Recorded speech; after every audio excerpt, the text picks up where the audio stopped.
We ready to go? We ready? Ready?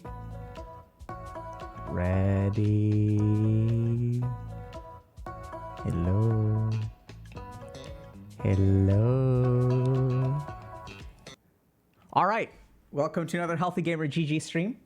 My name is Alok Kanoja. Just a reminder that although I'm a psychiatrist, nothing we discuss on stream today is intended to be taken as medical advice. And everything is intended to be for educational and entertainment purposes only.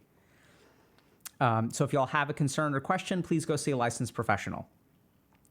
So let's get started. Sorry, things are a little bit late today. I've been on the struggle bus all morning. I don't know if you guys have days like this, but some days you just wake up and you're kind of on the struggle bus, you know?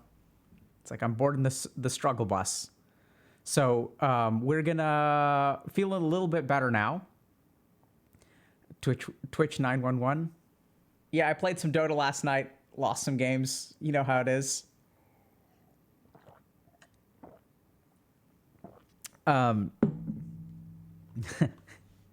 mean, he's saying, you know, that chat is basically the struggle bus crew. Come on. I mean, yes and no, right? So I think the struggle bus crew, the thing about being on the struggle bus is that you're not on the struggle bus each and every day, hopefully. But yeah, that's just how it is, you know? So sometimes you got to take a little bit extra time, you know, focus a little bit on yourself and then get back to work. So today, a couple of announcements. So our Swap It Challenge is almost over. So it ends this Sunday at midnight.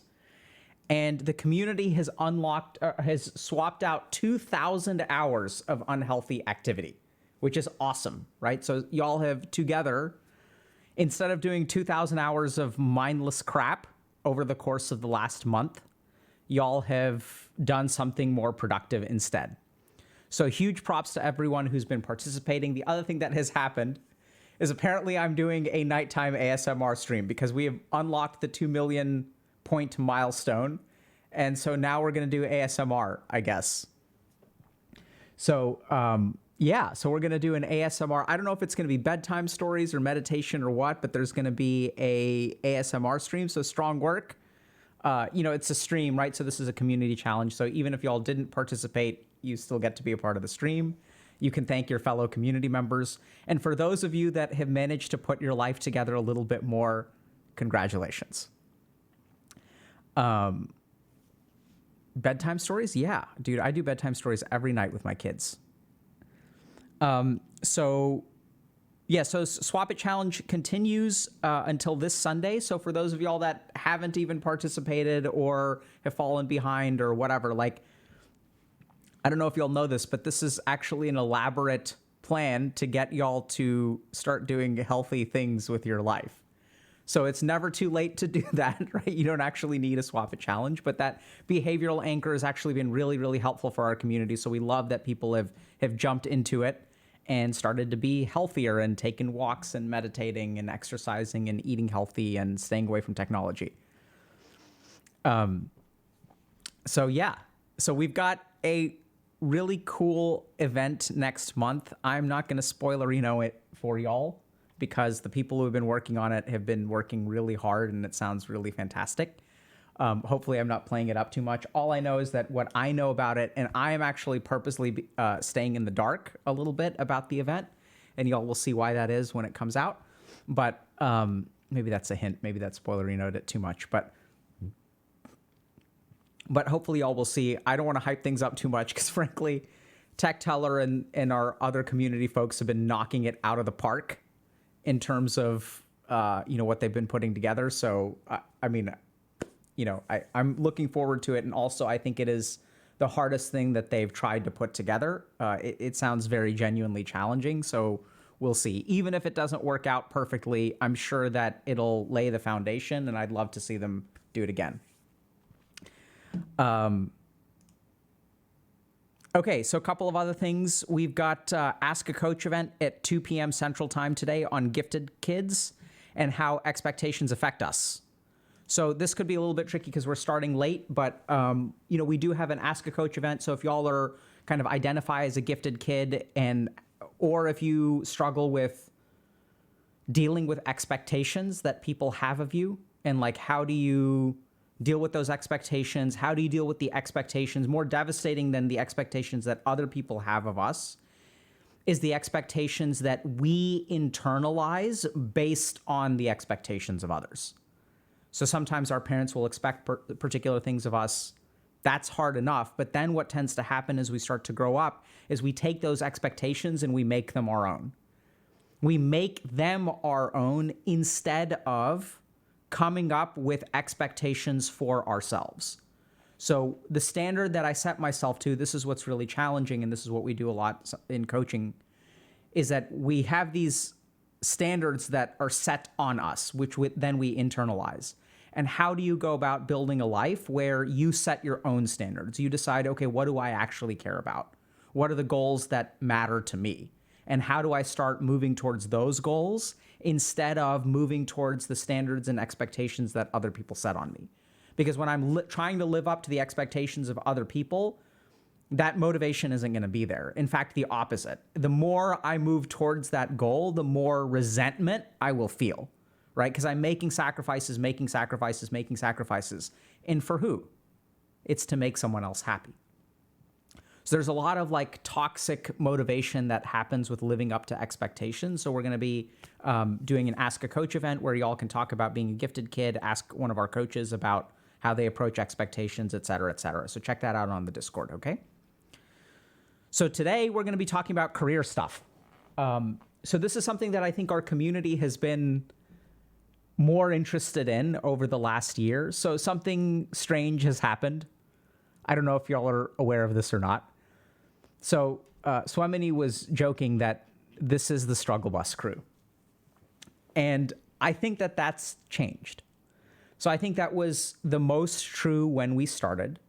And every month that goes by, every year that goes by, this community changes. So the community changes in two major ways. The first is that some of us get off the struggle bus, and we've sort of seen that. I saw another post recently about like our success stories out there, and a bunch of people are like, yeah, success stories are out there. Like, I have turned my life around. Or turning my life around isn't really how it works, but I've gotten a lot better. And that turning my life around sounds like a binary event, right? You'd either do it or you don't do it, whereas the people who actually make progress realize it's not quite so binary.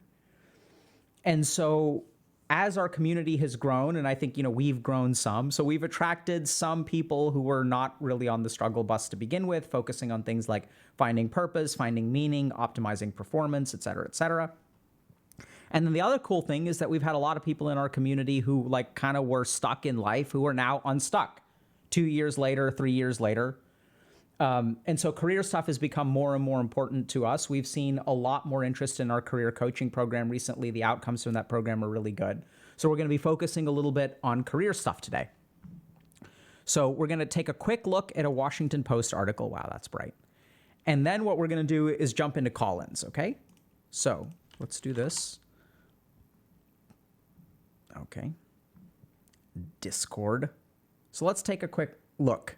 There's a really interesting Washington Post article about about quiet quitting. So quiet quitting isn't really about quitting. Here are the signs. Burnout is at an all-time high, and here's what managers should be on the lookout for. So this article was really interesting, and someone about a week ago or 2 weeks ago kind of came up with this term of quiet quitting. And what this article talks about is that, what people are starting to do is renounce hustle culture and sort of quitting the idea of going above and beyond. And so what this sort of like means is that, so people are sort of using this term quiet quitting. And, as I guess this person, Kathy Kacher, says, quiet quitting is a new term for an old concept, which is employee disengagement. So the article goes on to talk about burnout. It talks a little bit about, how quiet quitting is shockingly doing what you're paid for. And so there's like a lot of concern about burnout. There's a lot of concern about, wow, this is like great exposure for this ad. What does quiet quitting actually look like? And so we're talking about things like diminished motivation, low engagement, being withdrawn from the team, limiting communication and interaction to only what is required. And then the article starts talking a little bit about, what to do about it if you were a manager. Okay, so the target of this article is sort of geared towards manager. And so how should employers respond? And, so like people are sort of like changing, like their work ethic, their approach to their jobs and things like that. So what the article sort of suggests is that to better understand how employees are feeling, we should frequently survey staff and go beyond productivity scores and seek comments that help managers understand the full picture of engagement. It goes on to talk about doing more onboarding and exit interviews by HR to see what motivates employees and drives them to leave. And then how do you build workplaces that don't want people to leave? And this is where they say managers can help burnout by encouraging employees to take breaks during the day and use their vacation and paid time off, right? So you're burnt out, like, why don't you take your vacation? Because that's going to fix the problem, right? And then they're sort of talking a little bit about a couple of other things like, office yoga and taking mental health days.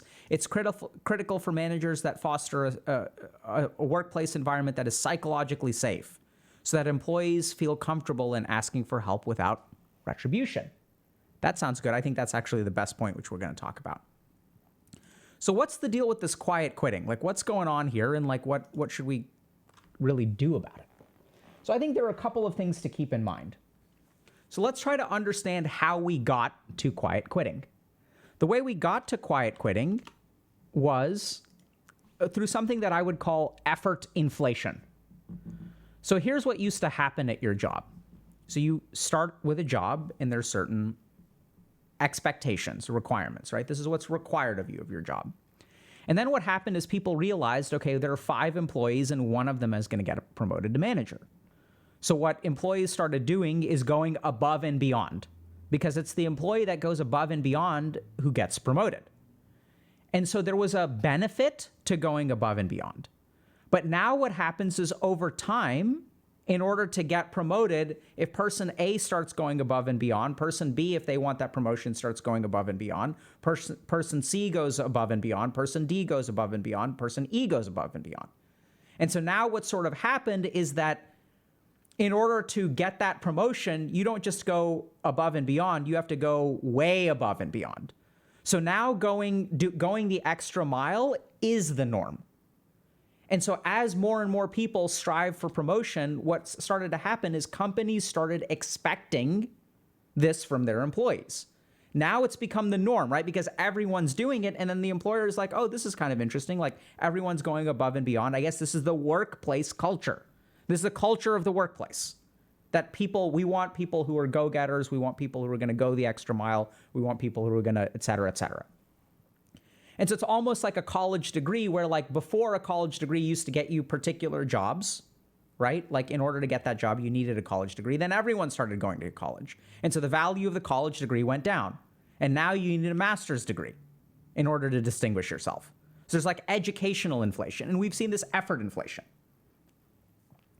And so now, like, how do we kind of approach this if we're employees, if we're employers? So for the record, I don't think that going above and beyond at work is necessarily bad. And we'll kind of talk a little bit about that. But I think that there's a lot of really interesting questions that you should ask yourself. So the first thing to consider is what kind of workplace you actually work at. And this is for employers and employees, because we've done corporate consulting before, and in our career coaching program, we work with people who are primarily employees, but also managers and things like that. And the first thing to understand is, what is the value in your workplace? You have to ask this question critically. What is the value in your workplace of going above and beyond? Is it actually rewarded in some way? How is it rewarded? What is the expectation? And this is where if you're an employee and you've been going above and beyond and you haven't really been rewarded for it, that's something that you need to seriously think about, right? What is the value to you going the extra mile? Because the truth is that there's a lot of value to going the extra mile in some places. And if you're an employer, you need to be asking yourself the same question. what happens to employees, how are employees who go above and beyond treated in comparison to employees who just do the bare minimum. And this is where we've got to be really, really careful, because depending on where you work, so I think like government service is kind of like a good example where like your promotion rate and your salary increase tends to be based on seniority. So going the extra mile doesn't necessarily get you a whole lot. Now, I've worked with some people who are managers in government service who do actually really reward employees and things like that. So there are exceptions to that rule. But for you to just critically think a little bit about, okay, what is the situation in my workplace? The second thing that really kind of bothers me about this article, and this is something that we need to really think about, is that this article is geared towards managers and employers. And it's not really advocating to truly understand what the employee experiences. And this is a huge problem. So I'll give you all just a simple example. And this is something that I struggle with myself. So the article says, and as a manager, encourage people to take vacation days. So there are two kinds of work. There's work in which vacation is time off, and there's work in which vacation is procrastinating with your work. So if I take a week off of vacation, do I just do that week, that work of that week before vacation and after vacation? Because in some employment situations, when you take time off, it's not like you do less work. It's just all that work gets delayed till you get back from vacation. And the week that you get back from vacation, you have to do twice as much work as you usually would. And so these are the kinds of things where, like, instead of encouraging people to take time off, a better question would be, why on earth aren't people taking time off? Right? Because in some work situations that I've been in, and actually content creation is one of them, where it's like I have to stream additionally if I'm going to take a week of vacation. I don't get time off. I just reallocate time. And are you in a work situation where time off is really time off? Or is it just piling on work to the next week? And so these are the kind of fundamental things that you can encourage your employees to take time off. But the question is, what kind of work situation are you in? Like, are you in a situation where time off really doesn't exist? So a good example of time off being time off is the medical profession.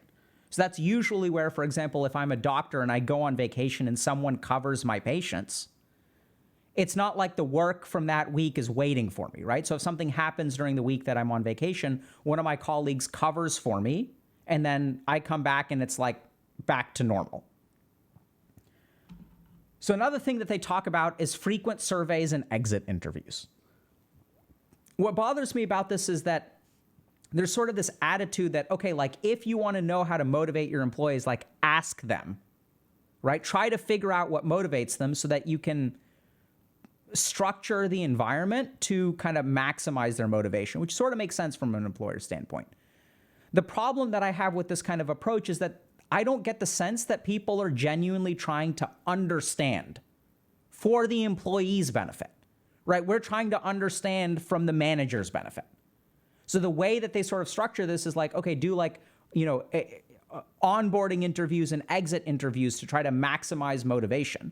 Whereas like that seems to me like the employer isn't actually caring about the employee. They're really thinking about their own goals, which is like, okay, how do I maximize productivity of my workers?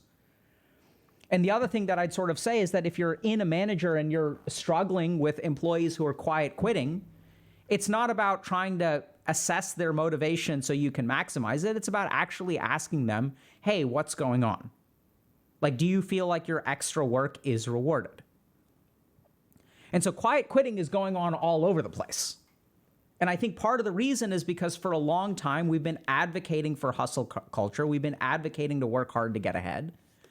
The challenge, though, is that working hard no longer gets you ahead. So, like, that's why people are quiet quitting. Like, that's simple, right? It's that simple. And if you're an employer and you're trying to figure out, like, okay, like, why aren't people, like, going the extra mile anymore? And that's because human beings are going to do what rewards them. Like, there's, like, behavioral reinforcement mechanisms in our brain. And if people are quiet quitting on the job, like, there could be something going on personally with them, but it could be because the way that you've structured the work environment doesn't actually reward people going the extra mile. Couple of other things to kind of think about is like, encouraging people to take vacation is like, why aren't they taking it in the first place? So I don't think that going the extra mile is bad. I don't think that all employers are evil. I've worked in particular situations where I did go the extra mile and it like actually did work out really well. One of my mentors once said, going the extra mile for a patient is going a mile too far. So there are times where actually going the extra mile actually encourages other people to slack off. So you've got to be careful about that kind of stuff.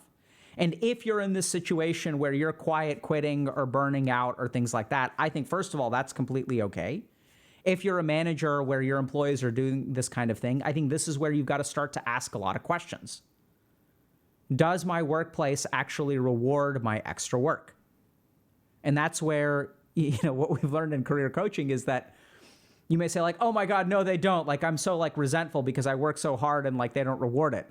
And this is where in career coaching, sometimes we'll like discover something very interesting, which is that when the client comes in, we'll like, how does your employer know you're doing extra work? Well, I don't know. They just like, they should know. And it's like, wait a minute. How should they know? Have you ever told them? And you're like, no. Like, why not? Well, because I don't want them to think that I'm like, I'm not trying to like take too much credit. I don't want to be a brag. I don't want to brag about what I do and all this kinds of stuff. So what we've sort of really discovered is that interacting with your employer can be like complicated in ways that we don't realize. And there can be other kinds of perceptual biases and stuff like that. But at the end of the day, I think that quiet quitting is fundamentally happening because of something like effort inflation, where going the extra mile used to get you promoted, but it doesn't necessarily anymore. And if that's the case, then as an employer, you've got to really think a little bit about how can I reward people who go the extra mile. A couple of other things to consider is instead of just telling people to take vacation, like really think about why on earth would employee not take vacation, right? It's just a net positive. And chances are there are things that you don't understand about the workplace you've created. And this sort of gets to the last kind of general point that I have is that what I'm noticing is that employers are trying to shape employee behavior, which sort of totally makes sense, without really understanding the perspective of employees. And you can try to shape employee behavior all you want to, but I think it's like, it's not about maximizing their motivation. It's about recognizing that your employee is a human being and that human beings, have desires and fears and want to do a good job. They want to distinguish themselves. And like trying to actually understand who this person is and why they do what they do is going to be very, very helpful. And when we've done even things like corporate consulting and we sort of take that approach, which is like, forget about productivity for a second, recognize that your team are human beings and what's going on with them.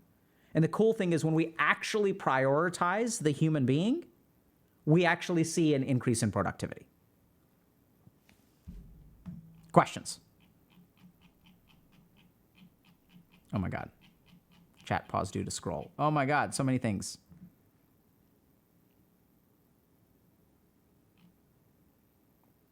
Okay.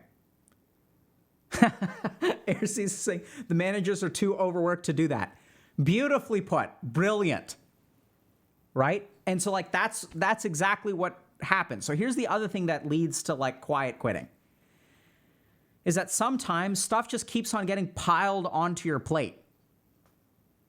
Right? And there's like scope creep for your work. And so like, I've seen this a lot where I work with a lot of good managers who want to do right by their employees, but the structure of the environment that they work in doesn't allow for that. And the number one leading cause of burnout is actually someone trying to do a good job and a systemic thing that gets in the way and prevents them from doing a good job. It's bizarre, but there's been a ton of research on this. Burnout doesn't come from overwork, shockingly.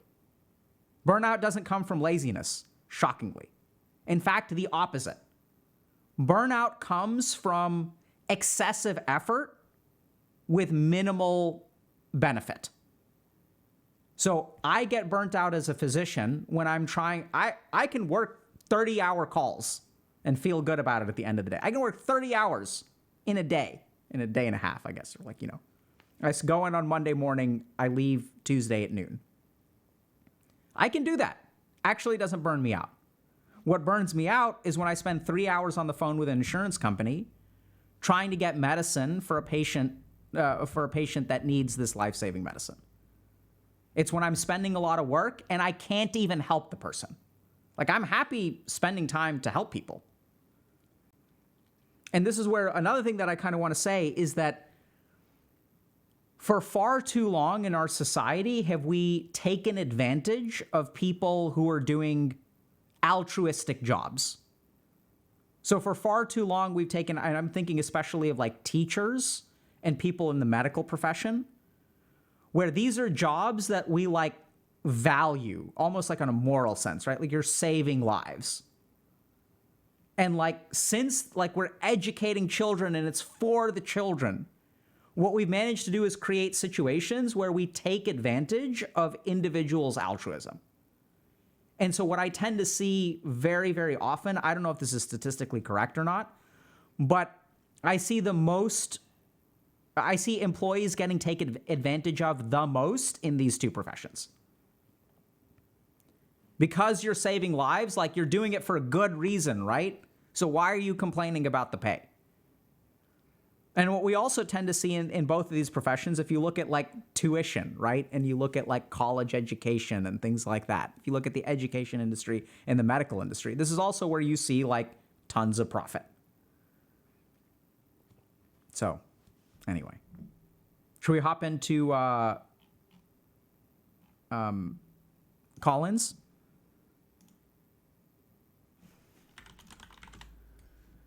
Let's do it. Awesome. Did I join? Okay, join. Hold on. What? G? Okay. Uh-oh. Okay, there we go. All right, so let's go ahead and hop in. Can we just do a sound check, Tech Teller? Testing 1, 2, 3, 4, Awesome. 5, 6, 7, 8, 9, 10. Let's get started with career stuff.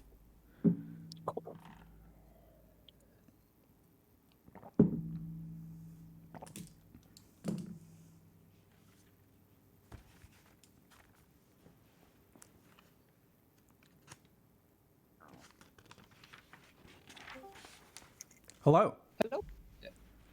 Hey. Hey, how are you? I am doing good. Welcome, my friend. What do you go by?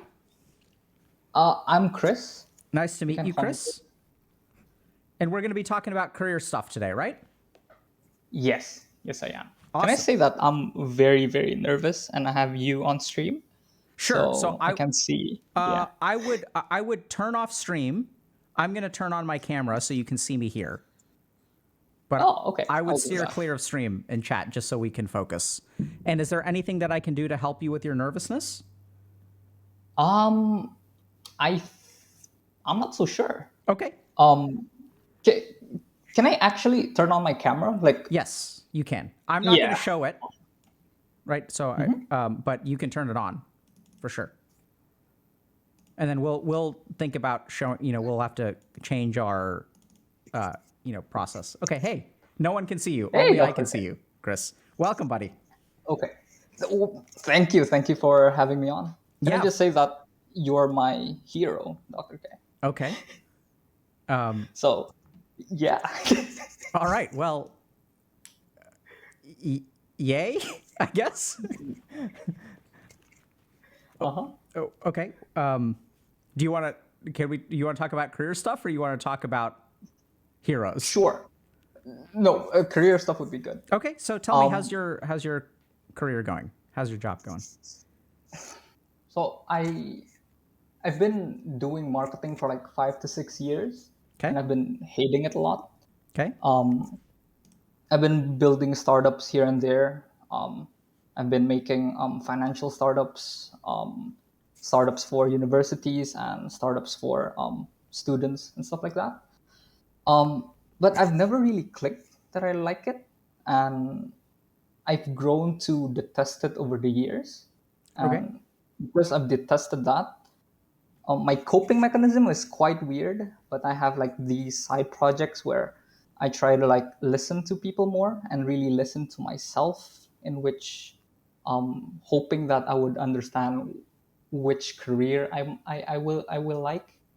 So Okay. basically, I've been trying to be like a side psychologist for my friends, like a therapist for 5 to 6 years, and I've been loving that. And the last 8 months have been the toughest because I had really had to decide where I had to like to go. So I chose to drop all my businesses in like a week, and then I'm enrolling myself to a psychology university, and I just started. So Cool. How do you feel about that? oh, it feels scary. It feels anxiety inducing. What's scary about it? Um, I'm afraid if so. There's this idea that the first 5 to 6 years of my life, of my career life, was the idea that I'm making the foundations for my future, making startups, working in companies as a marketing intern, kind of sometimes a marketing personnel, and then suddenly I just dropped it all in less than a week. The decision was like in a less than a week, and then I'm not so sure if I'm gonna make it. I'm so afraid with the idea that I'm not gonna make it as a therapist. Okay. What does not making it as a therapist mean to you? Okay, so I've been the last 2 months I've been making a support thread in HG's community and HG's Discord server where I receive call-ins from people, which I don't diagnose or treat them or coach them or anything. All I do is just listen, Okay. like the way you would teach everyone in Twitch how to listen to really Sure. like reflect. Um, and sometimes there are some people from the United States or people who are really fluent in English, in which I can't really understand how to speak better for Okay. them. So I'm really afraid if I'm not going to be able to like understand people. That's my worst fear Okay. in becoming a therapist. I don't mind not being able to help people, but I am very afraid of not being to understand people. Okay.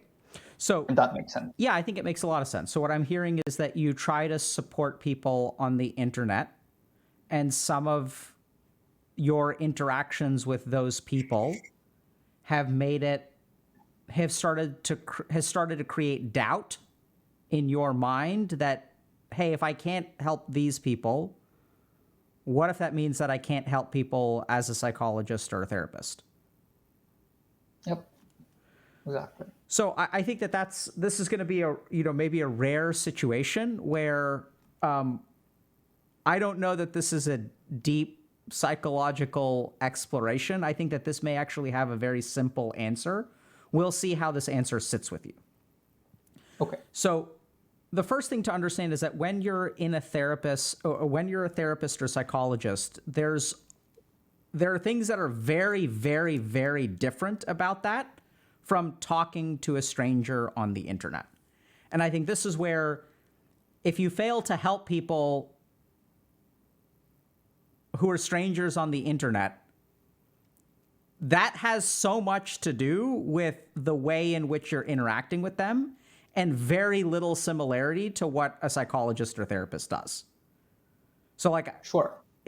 and so oddly enough, like, I'm not surprised that you run into trouble trying to help people on the internet, because I think, first of all, there's no longitudinal relationship.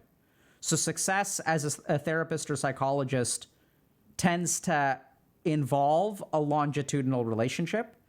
Now, there are other places in which we have longitudinal relationships, right? So like, for example, we can have friends, we can have gaming buddies, things like that. So even if I struggle with friendships, it doesn't mean that I'm not going to be a good therapist. The other thing is that it sounds like you've learned a lot kind of on your own, but you actually haven't gone through formal education, No, I haven't. right? So if I like want to be a chef and I'm afraid that I'm not going to be making good food, but I haven't started culinary school yet, Like that's kind of valid. Right? So oddly enough, I think part of what's going on here is that, as you go through your formal education process, because remember, the goal of the education is to teach you how to be successful as a therapist. But you haven't done that yet. So I personally am not concerned. Because I think helping people on the internet is like kind of a grab bag, because a lot of times there are all kinds of things that could be going on. And listening is often not sufficient to help people. It's a great place to start, but as a therapist and as a psychologist, you're going to learn so much more than listening. So what I'm sort of seeing you do is sort of like you're making an assessment, which is kind of fair because it's your experience, but it's like you haven't been trained in this stuff. You've really only learned step one. It's like I'm teaching you how to turn on the oven, but you're like, I don't know how to bake a cake yet. And it's like, yeah, that's because all I've taught you is how to turn on the oven. So I think there's some basic communication skills that we try to teach. And the reason we teach those basic communication skills is because they're, do therapists learn those skills? Yes, but these are skills that all human beings should understand in terms of communication. And as you go through formal education for therapy or psychology or whatever, you're going to learn way more than what we teach. What do you think about that? How does that sit with you? Kind of makes me more afraid. Okay. Because the idea that if listening, like the thing that I really understand in a therapist's job is 80% of the job is to listen. If I can't do that, then what am I going to do? Where do you get the idea that 80% of the therapist's job is to listen? Well,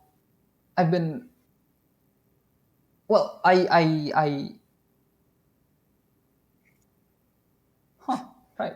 Okay. I've been in a therapist's office, I guess. Uh-huh. And I've seen you interview people, so that's my main idea. Okay. So you've been in therapy yourself. Yes. And your therapist listens to you a lot, right? Yes. What do you think when they're not speaking, what do you think they're doing? Diagnostic assessments? Sort of, right? So I would say that most of the therapist's job, we are listening when we're doing therapy, but actually I'd say most of our job is thinking. What do you think about that? That makes me feel safe, I guess. Because I like thinking a lot, yeah. Kind of, yeah. Yeah, so I think, Chris, what I'm hearing from you is that you're someone who's learned how to be a good listener, but really to understand what a therapist does, it's like we're thinking a lot, right? So even as I'm talking to you, I'm listening to what you're saying, but maybe it'll help if I share with you what's going on in my mind. Okay? So like I'm trying to figure out, okay, is this fear that you have like appropriate or inappropriate? Is it developmentally appropriate? And what I mean by developmentally appropriate is there are some fears that if I've never been on a date before and I've never had a significant other before, if I've never been in a committed romantic relationship, it's developmentally appropriate for me to be afraid of that. Does it mean that there's something wrong with me? Absolutely not. In fact, it's a normal part of the developmental process. So I'm also sort of thinking a little bit about, like, as I'm listening to you, I'm also thinking about, okay, like, we talked a lot about marketing at the beginning, or marketing has been your background. Is the fear that you experience now somehow related to marketing? Or is the fear that you experience some scar that has to do with your own fear of uncertainty? Are there other things that I could ask you about? Like, for example, how much of this fear is you've invested 5 or 6 years and now you've given up everything that you've invested. And now you're like going all in on becoming a psychologist. But what if you're a bad psychologist too? Then what? Then like you've given up all this career and now you're like 8 years down the road, you've given up your career, you're a bad psychologist. Like now what do you do? Oh my God, you're screwed. Does any of that resonate with you? Yes. Like I think about that every day, really, for the past month. So here's the question, Chris. The consequence of you giving up a career in marketing in pursuing psychology and being bad at it is huge, right? Like it's going to cost you a lot. But just because it's going to cost you a lot doesn't mean that that has nothing to do with whether you're good or bad at it. Does that make sense? If you're bad at it, you're screwed.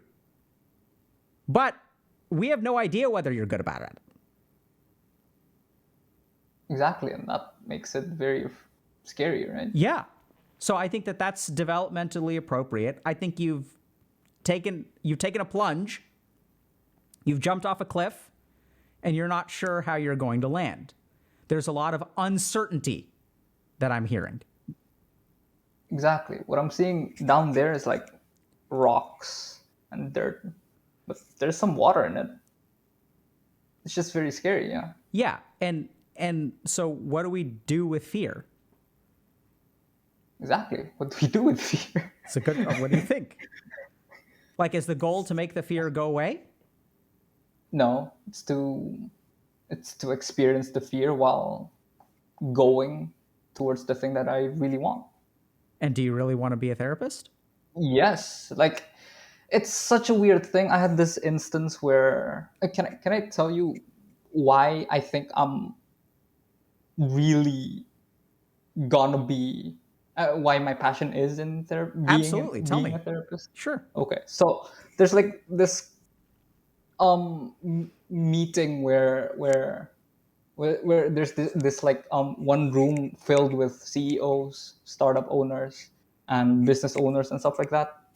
And then there's just this one psychologist who's just there, who's just sitting and taking notes and then talking to people, just saying that I don't know why, but I got a hint that she's a clinical psychologist, and I'm more interested in talking with her than anyone in the group, and that keeps happening over and over again. So I think that's why. Maybe that's a stupid idea, but Do you I don't think know. it's a It just stupid feels idea? right. I mean, logically, yes, Why? because I'm basically giving up a lot of money, a lot of certainty, a lot of like stability in marketing to go to be a therapist who in Indonesia, I am from Indonesia, which is a third world country, and psychologists and therapists aren't really the dream job for Indonesians, and mental health is such a big stigma here still. And that's like giving up a Ferrari for an 80s Mazda. Sure. Yeah, So how do you feel about that? feel afraid. I feel like I'm constantly thinking that I'm stupid for thinking about it. I know for choosing for loving the idea that I get to have conversations with people every day about what's happening with them. Okay. So what did you detest or hate about marketing?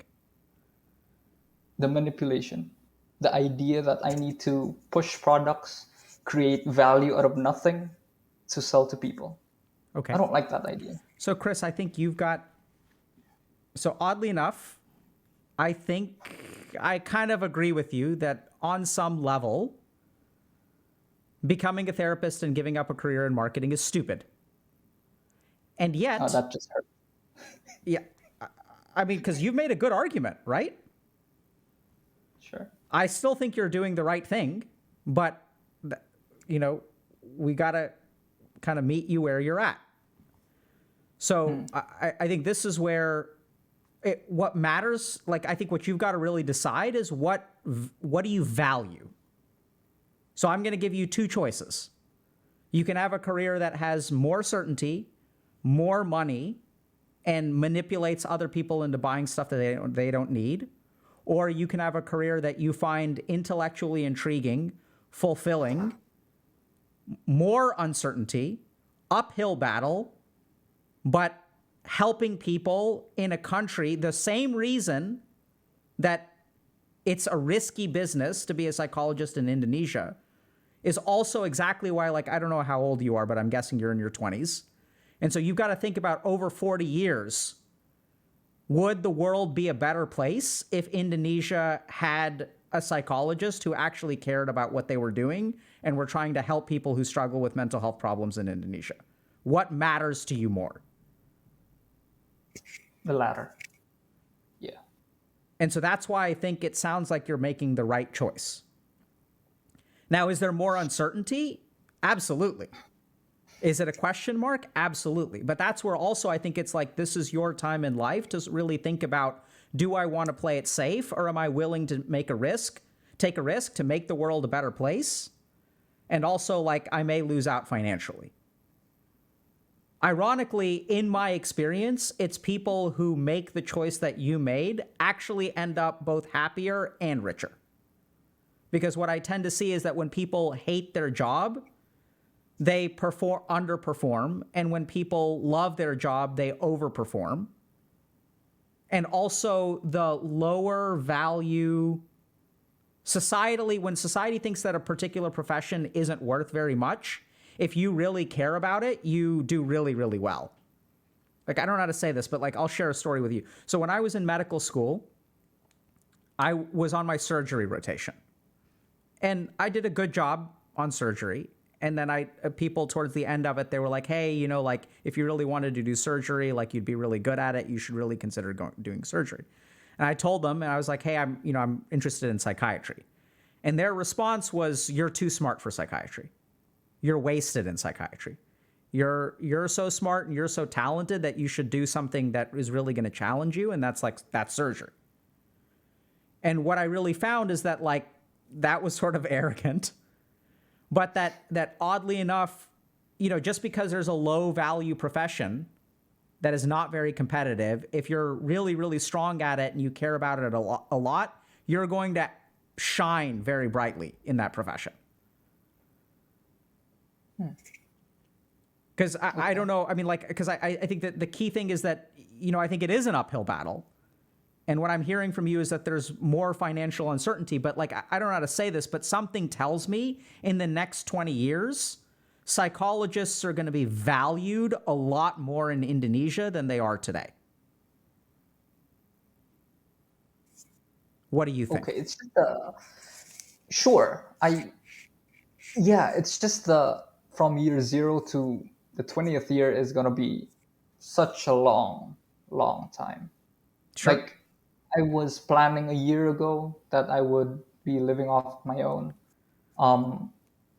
probably having my own house now, probably expanding my startup and stuff like that.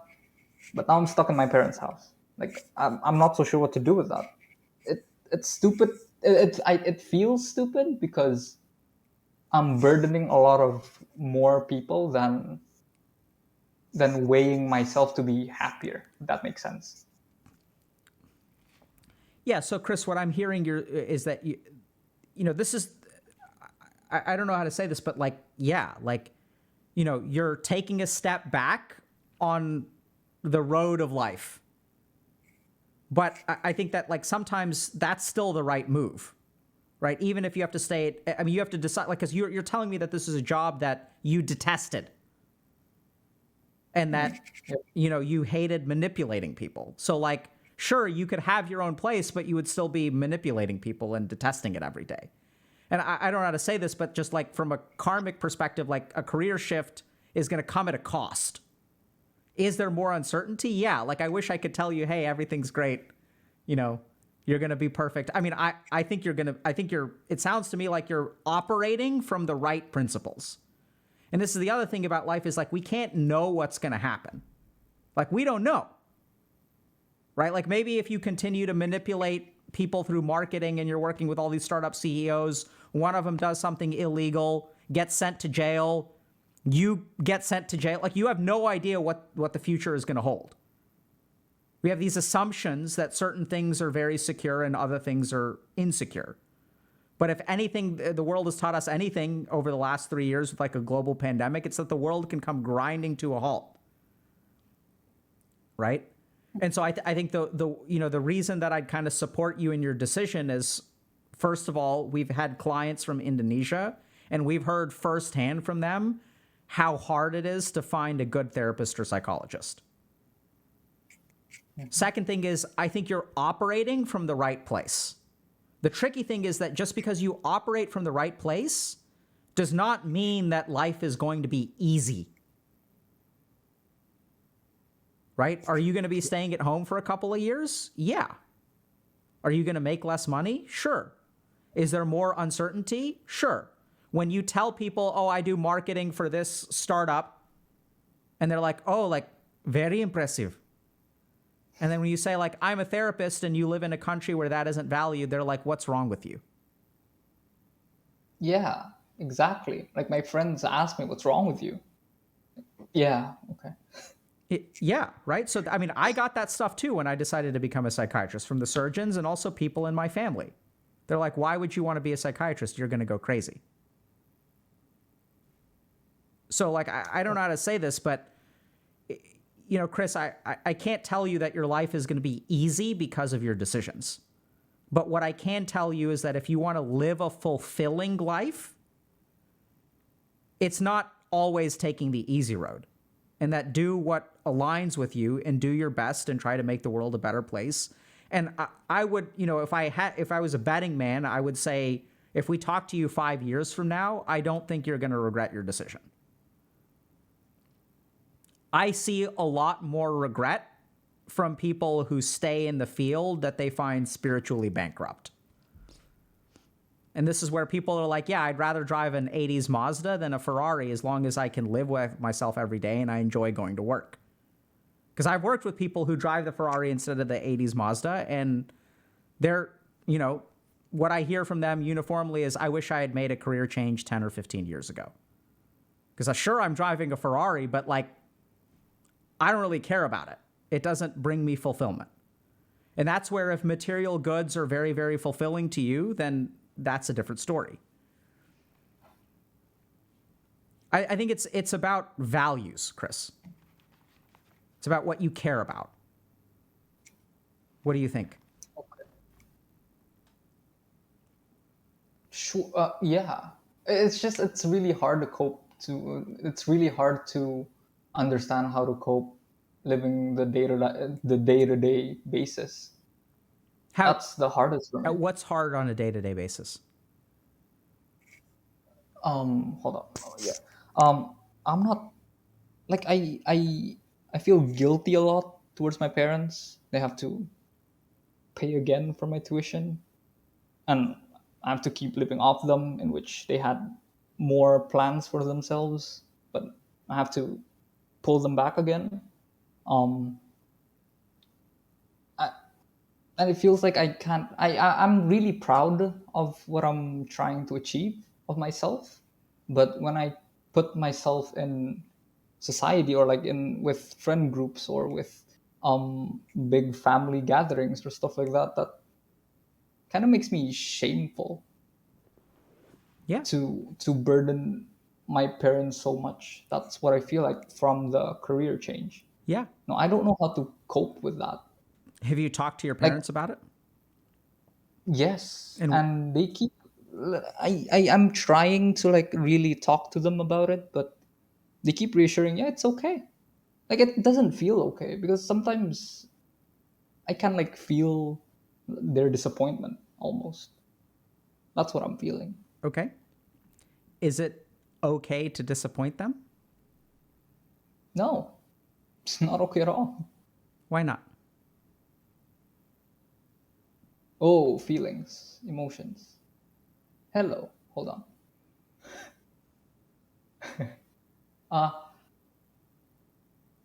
Because I failed a lot. Yeah. And by trying to go to marketing, I tried to like abolish the failures that I did from when I was in high school. When I was trying to apply for universities. I applied when I was in high school. I applied to 50 French universities. I worked hard a lot, and then I failed. And I spent like 8 months there, and then I had to go home because no universities would accept me because Okay. of my bad French for some reason. But I aced all of them. Okay. And yeah. I'm sorry it got emotional. It's okay. I think we're learning a couple of things. So you failed, right? Yes. And A bunch of times. in order to, and failure comes with negative emotions, right? Sure. Yeah. And as you start acting in a way to make the negative emotions go away, right? To abolish the failure, make up from the failure, you wind up in marketing. Correct? And it's also my choice. Like, it's a dumb choice 6 years ago. Sure. So Let's table that for a second. But what I'm kind of what I heard from you is that you experienced some degree of failure, and you had to make up for it, and so you chose marketing. And then, as you started working in marketing, did you feel less like a failure? kinda, yeah. Okay, good. But So you started to take actions to make yourself to fix feelings, right? yeah. Does that make Kinda. sense? Right? Because if I feel It like a does. failure, oh, I can do marketing and look like I'm in a room with a bunch of CEOs. I'm no longer a failure. With me?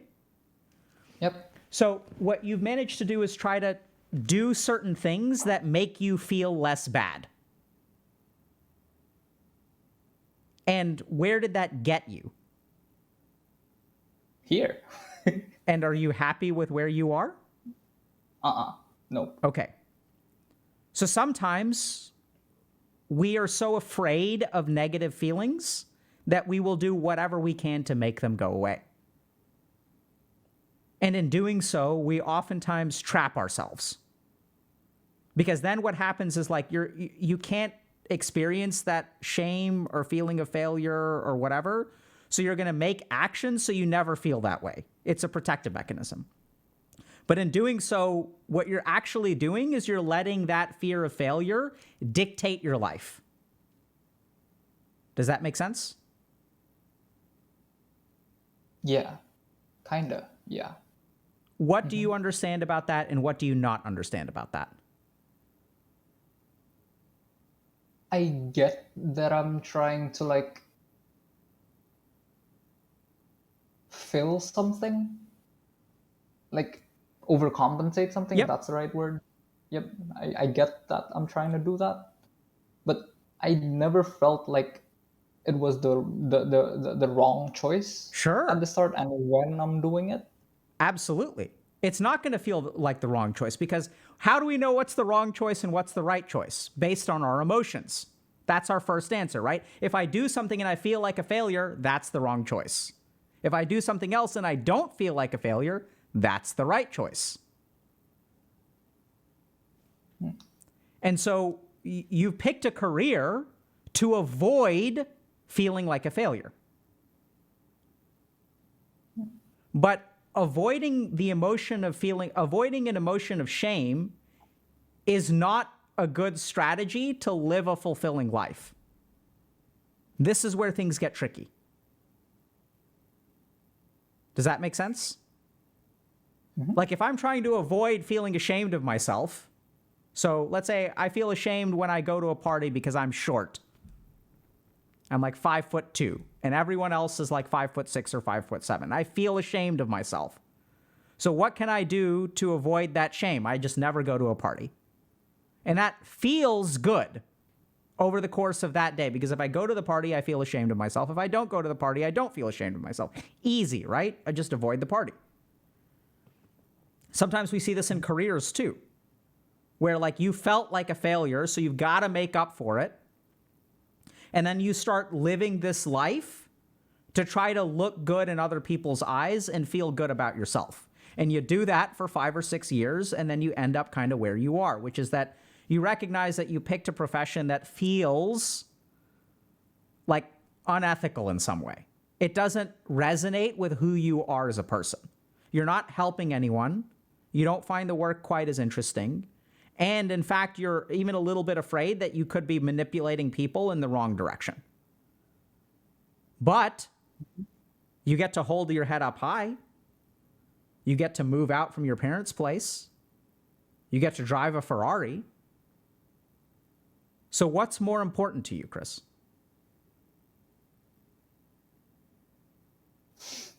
This may sound weird, but I guess not disappointing my parents.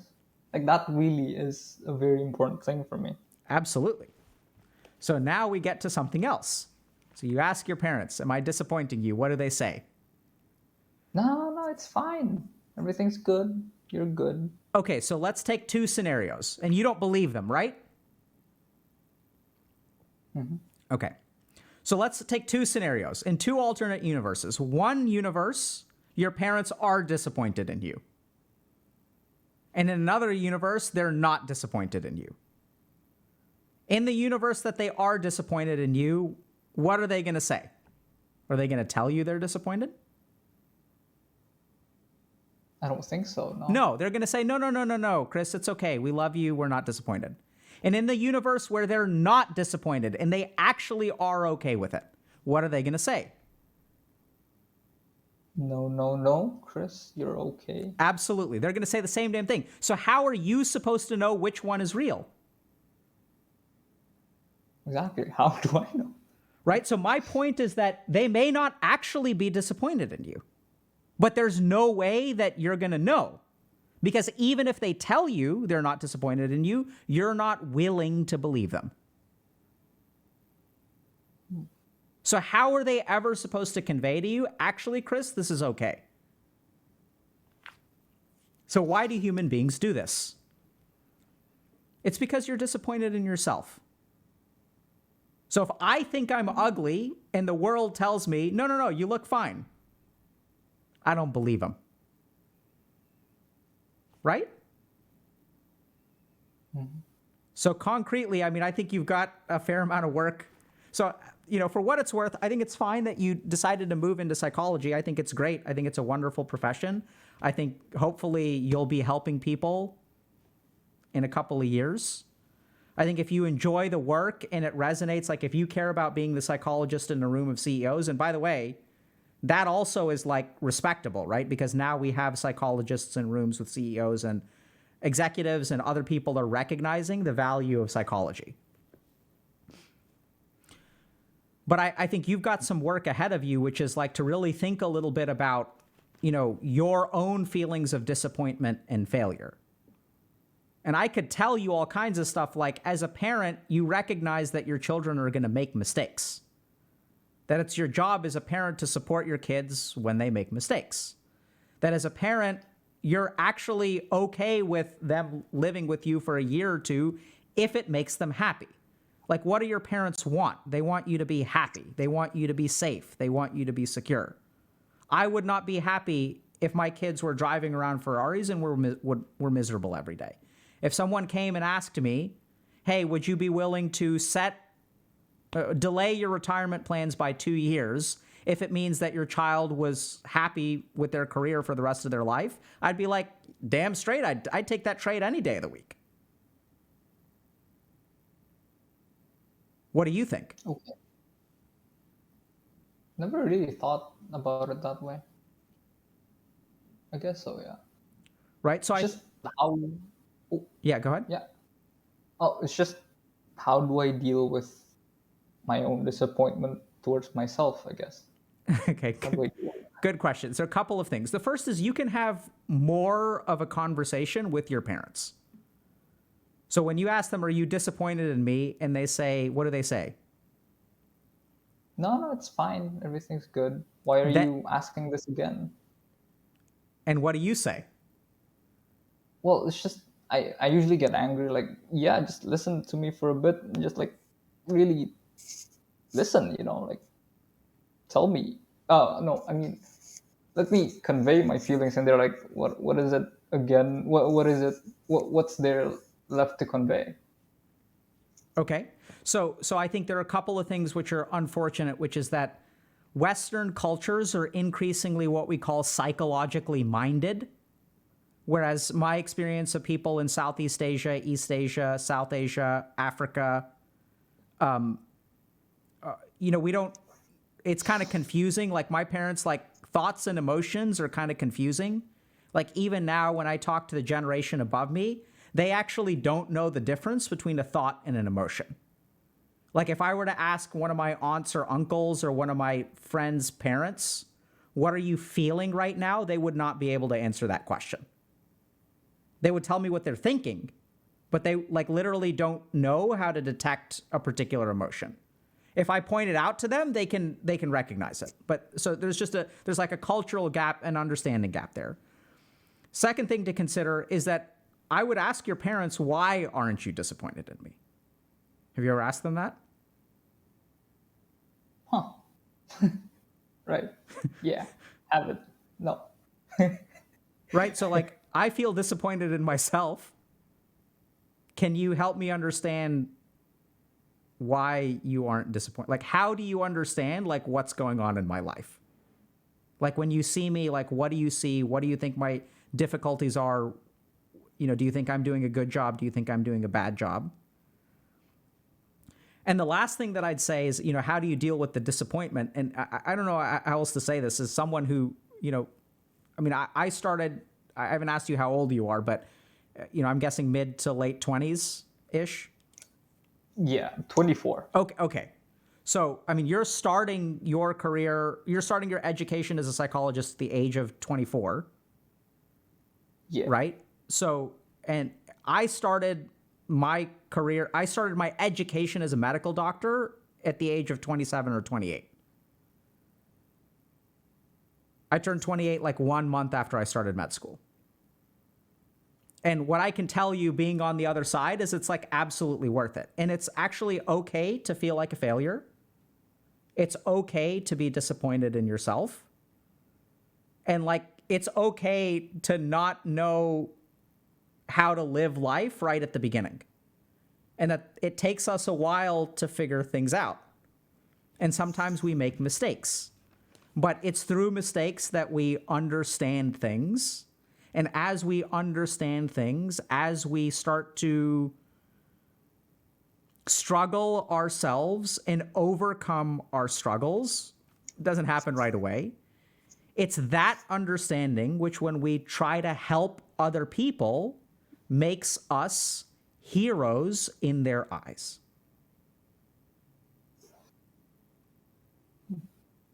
Okay.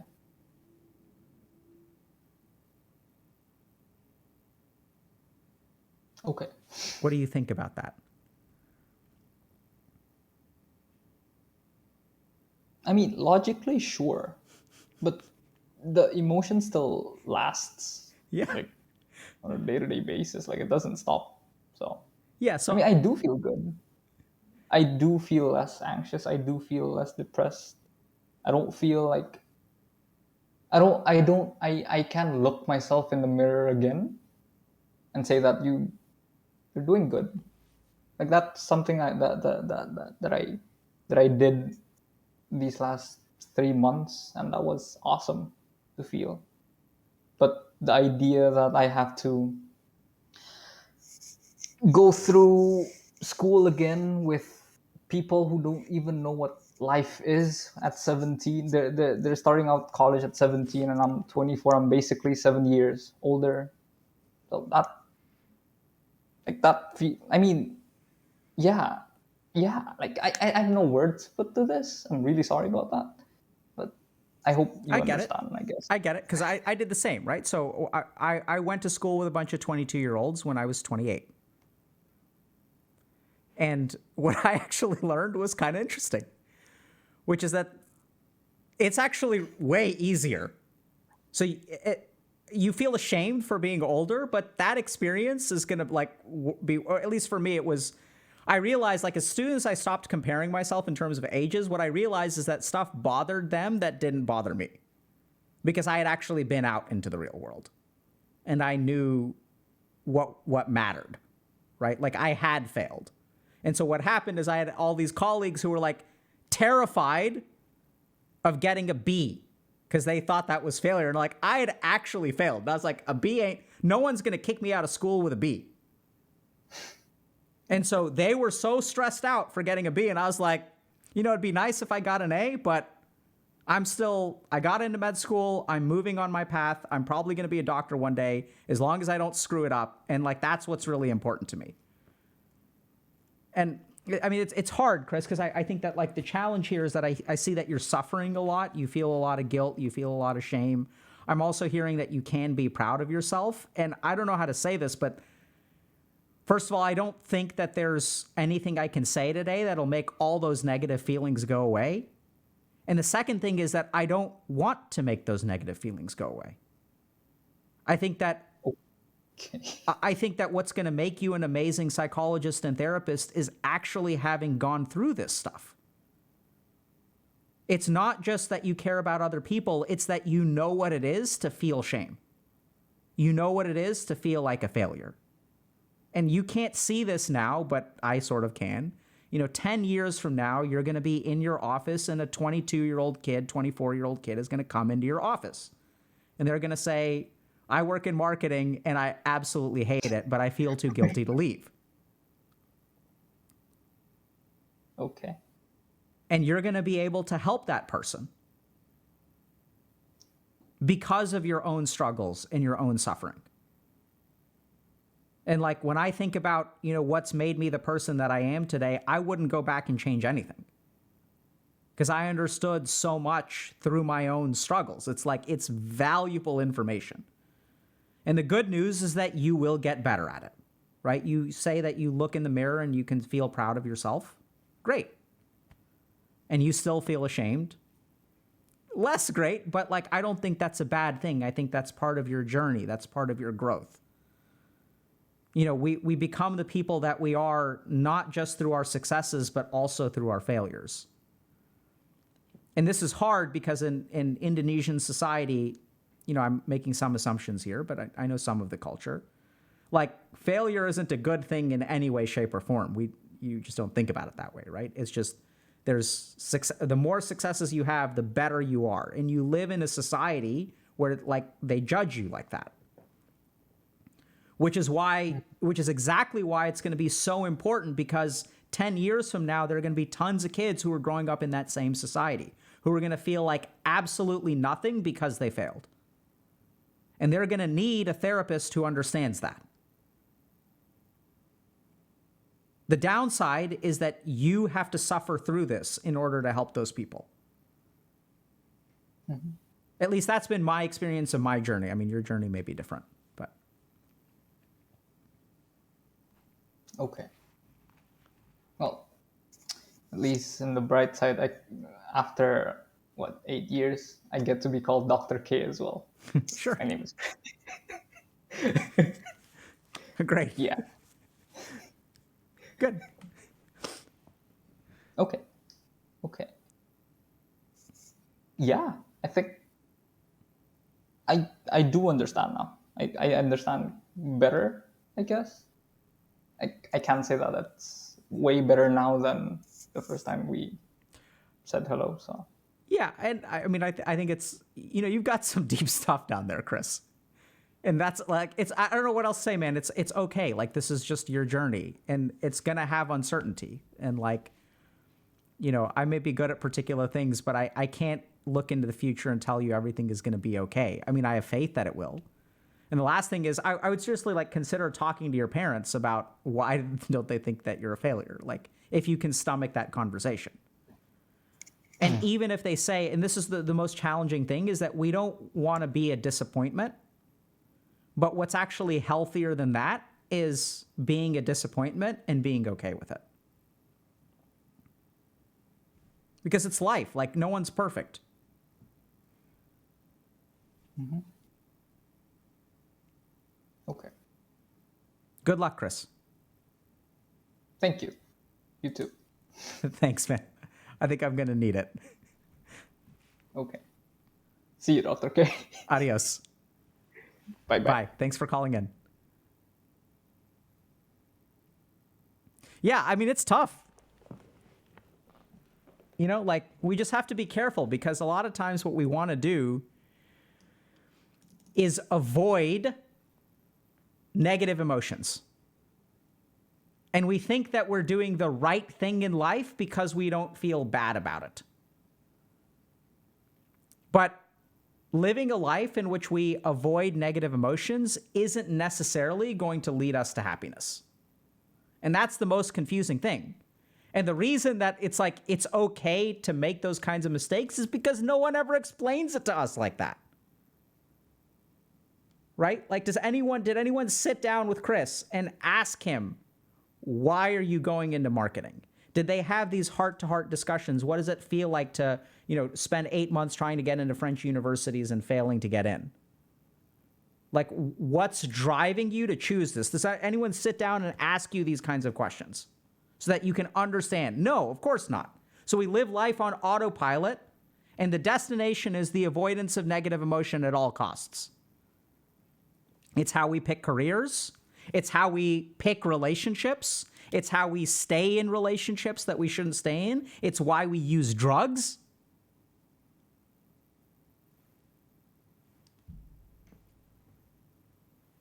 It's tough. So you gotta really be critical about, why are we trying to do this? What are we trying to avoid here? And like, I know it sounds kind of weird, but the more that we embrace negative emotion, we're not saying go out there and try to create as much negative emotion as possible. What I'm saying is that align your decisions based on what you really care about, and don't let pain, suffering, fear, or shame get in the way of you moving towards what you care about. It's tough. I do not envy Chris, and I'm glad he exists in the world. His journey is not an easy one, but it is a very important one. All right, let's move on. Hello. Hello. Hi. Hi, how are you? Good. How are you? Fine, thanks. What do you go by? Hiji, you can call me Hiji. Hij? Nice. Hiji. Hiji. Nice to meet you, Hiji. Nice to meet you. And we're going to be talking, how's your career or job going? Well, at the moment, I'm pretty happy with it because I just found a very unexpected job. Awesome. Good Not for you. actually, yeah, thank you. Not actually in my field, but it's something I'm interested in learning. So this comes from a place where I was like looking around for 6 months for a job. I was applying in my field specifically, and I had actually no success because of how industry requirements works. And this new company is a new format, so it makes me feel a little bit more hopeful, I guess. Okay. So it sounds like things are going pretty well. And is there something in particular you wanted to talk about or share today? Yeah, it's more like, can I give a little bit of background? Please. Yeah, I just graduated. I graduated in environmental design, and I did a technician in graphic design. Okay. So, and I did internships for both of them. So usually when we graduate, we're like, okay, now I'm gonna try to find a job in this field specifically. Yep. And I was trying to look at jobs, and I was really frustrated for like 6 months because just like, at least here in my country, it's like, oh, we would love to get to a job if you have 2 years of experience, which is not doable for people who just graduated. Yeah. But outside this, we actually can't find jobs that are offering that don't have these things specifically. So I was kind of very sad and was actually giving up on finding jobs I actually like. And I was on LinkedIn, and it kind of was like, oh, this is the same interest as you. And it's a company that does mini for RPG games, tabletop RPG games. But when I read like all the things they asked me to do, I actually didn't match at all what they asked for. I was like, but I like this so much. This is so cool. And I was remembering a video where you were like talking about why sometimes we don't do things, why we're scared. And I was like, okay, if I don't apply to this job, I don't get this job. if I apply and they say no, I don't get the job either. So so I applied to it, and what was really cool is that they accepted me.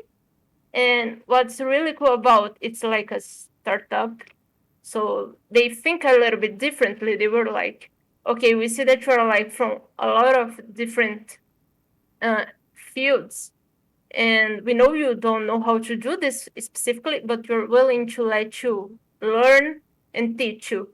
So that was really the hopeful side of it. Yeah. Awesome. Yeah, that's pretty awesome, right? I'm so happy for you, Yuji. Yeah, thank you.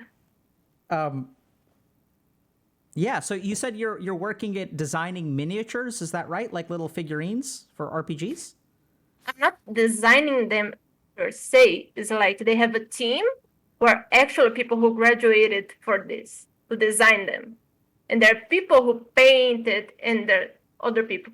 I am like the middle ones who actually do 3D printing unit supports for the piece to be printed so it doesn't fall while being printed. So I just put the supports, so that doesn't require that much of a graduation thing. Okay. And so it sounds like you're pretty happy with your job?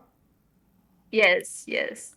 And so let me just see if I understand this. So it sounds like you were applying for entry level positions that required 2 years of experience?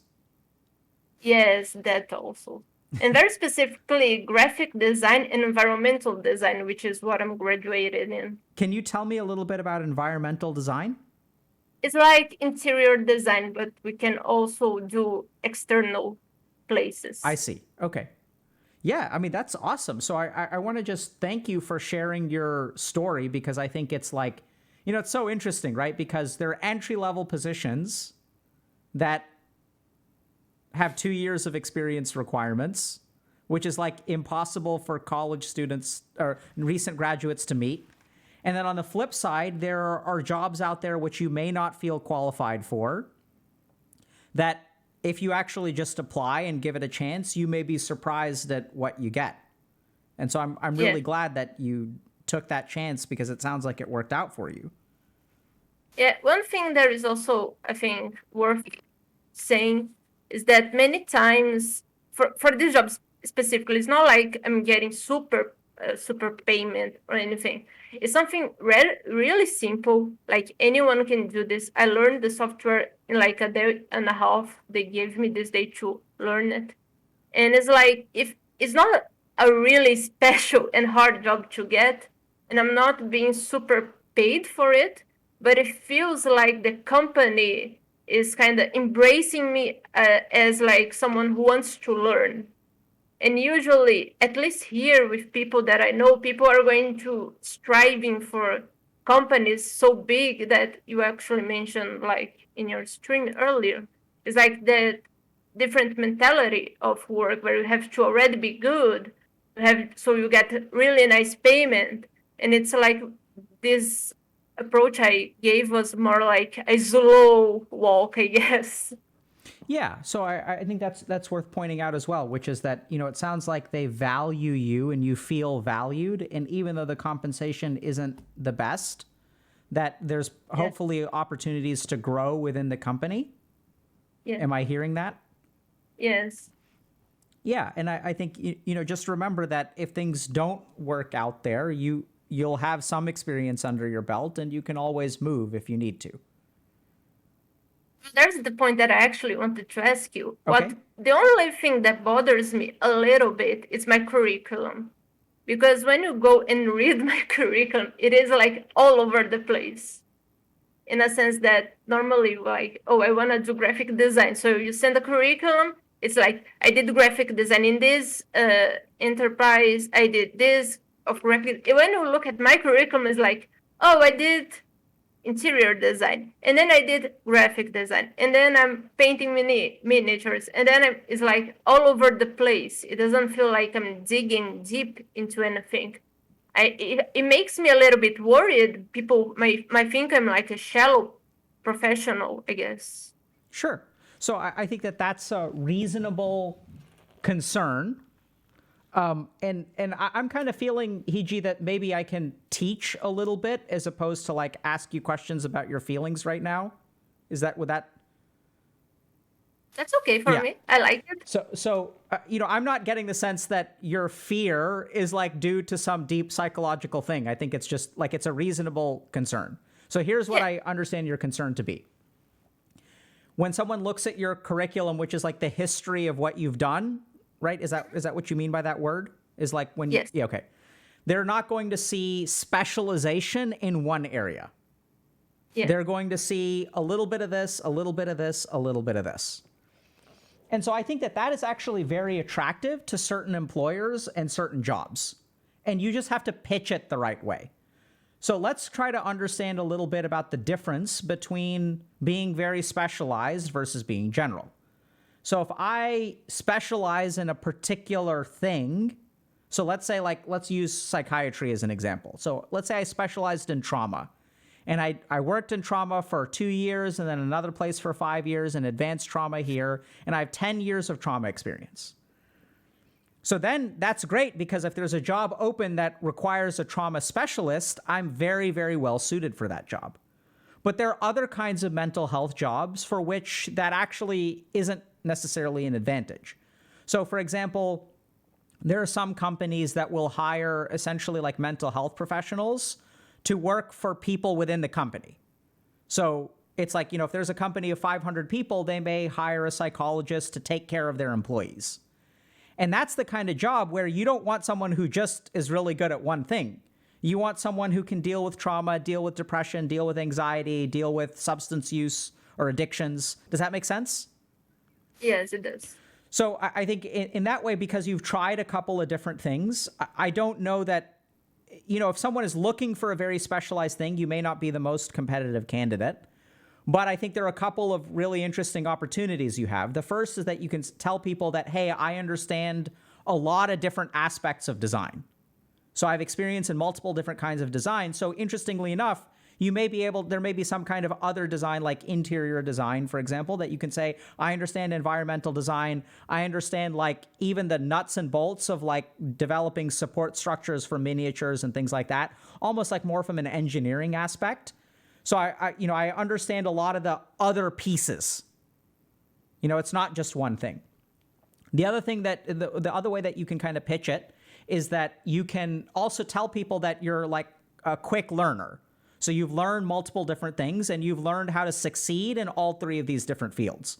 So if there is something a little bit that's, if there's a new skill or you're working at a startup or there's a new kind of design philosophy or perspective or something like that, then you can sort of say like, I'm really good at picking up new things. My background was in this. I worked in something that was slightly different. I got promoted after 1 year because I did such a good job. I'm very good at learning on the job. I'm very good at providing what a company needs, even if my background, I don't necessarily have experience in it. So I'm very fluid in supporting like whatever the company needs, and I can learn new things and execute on them in a strong way. So that's the kind of thing that like sometimes companies will love. The last advantage that you may actually have is sometimes managers have the background that you have. So like, since you understand different dimensions of design, instead of actually doing the design, if you're managing people who are doing the design and you have kind of a wider experience, that can actually be really good.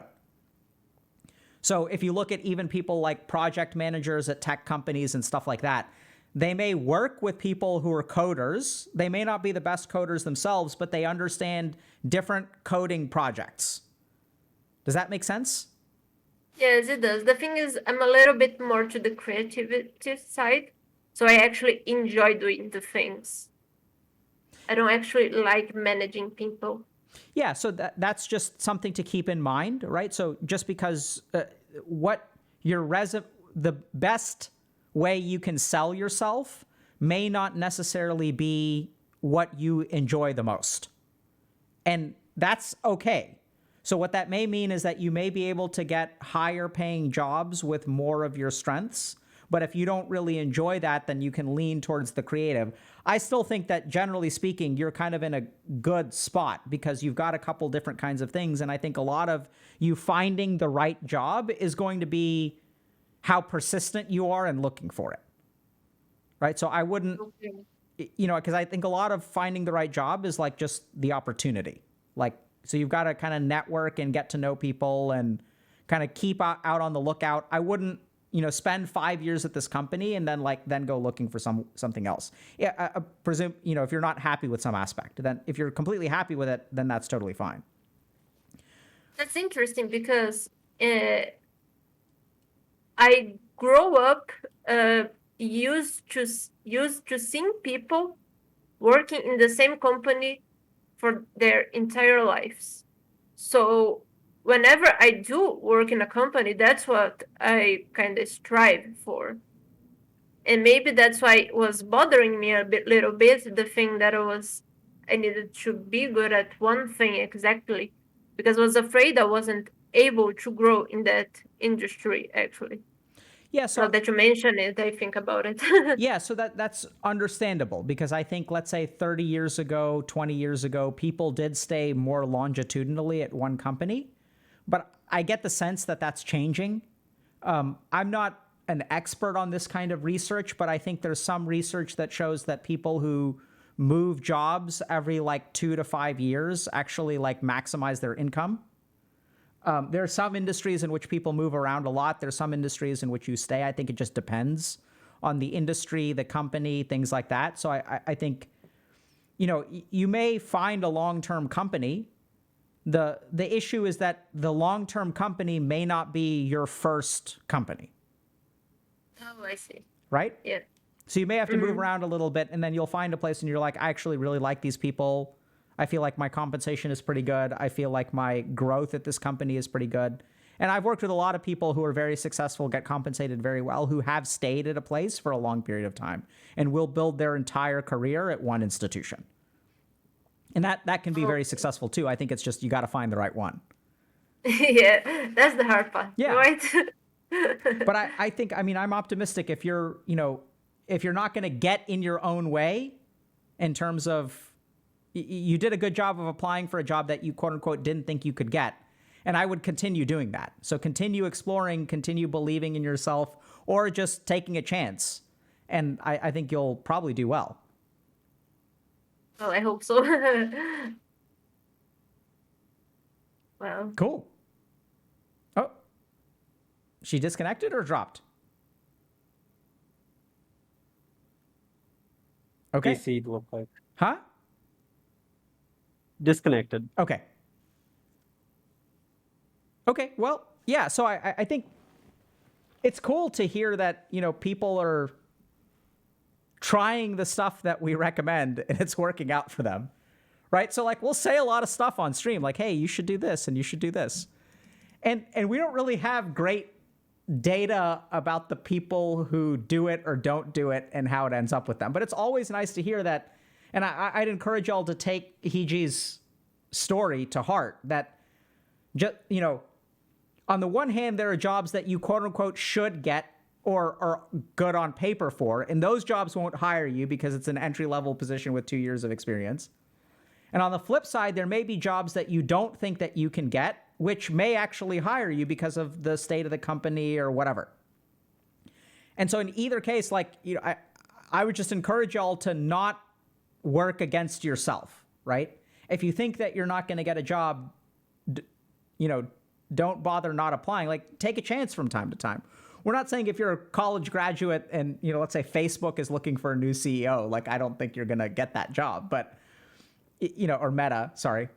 But at the same time, like, recognize that there are a lot of employers out there who are willing to take a chance on employees that are willing to learn and are willing to grow, et cetera, and, give it a shot.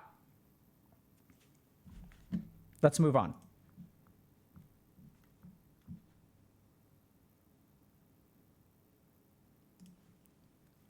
Hello. Hey there, hey chat, how y'all doing? I assume they're doing well today. What do you go by, friend? Putting on my camera. You can call me Alan. What should I call you? You can call me Alok or Dr. K, whatever you prefer. All right, just two dudes talking. Alok? Yep, it's not all maple, it's all oak. Yep. Hey, Alan. Hey there. So I guess I'll start off with the prompt. Please. Okay. It's so I currently hold a decent job, but I don't want to do it anymore. Okay. It's easygoing and not as stressful or as difficult as other ones that I've had. Um, and I don't want to be challenged. I don't have or want any dharma either. I'm tired of working because of shoulds that I've had and past feelings of obligation. While working with a therapist, I realized I have very few core values. Even though I've tried many different jobs and fields, I'm tired and uninterested in, I guess, the work that I do. Is there a way to build or find core values so things aren't so effortful? I feel like I'm brute forcing um, life. Okay. Can I ask you to read that one more time? Sure. It's yeah. Because Uh, I wasn't sure if I heard that properly. You said you don't want to be challenged. yeah, I guess like it goes along with the feeling of um, like I guess I haven't felt any fulfillment before, I guess, with that. And so trying to take on new challenges in sort of that quest is um I guess not one of my goals. Okay. And you said you Yeah. don't want dharma. Dharma. Yeah, just because of living the you know previous years or um previously with a lot of obligations and um shoulds. Okay. So you're equating dharma with shoulds and obligations. Like an obligation duty Yeah. slash duty. Yeah. So you're, I don't know if that's correct. Yeah. yeah, but totally fine. I'm just trying to understand. And you said you have few core values. What does that mean? I guess things uh, that I care about, or like sort of moral compass, or um, things that drive me to make um, the choices that I do. Okay. And what was your question? Um, excuse me, sorry, a little tension in my chest. It's all good, man. Yeah, unexpectedly. My question was, is there a way to, I guess, build or find core values? Sure. So things aren't so effortful, like I don't have to brute force things, and to build a life worth living, I guess. Okay. Do you enjoy your life right now? Um, uh, I'm just like, neutral. Okay. Yeah. How long have you been neutral?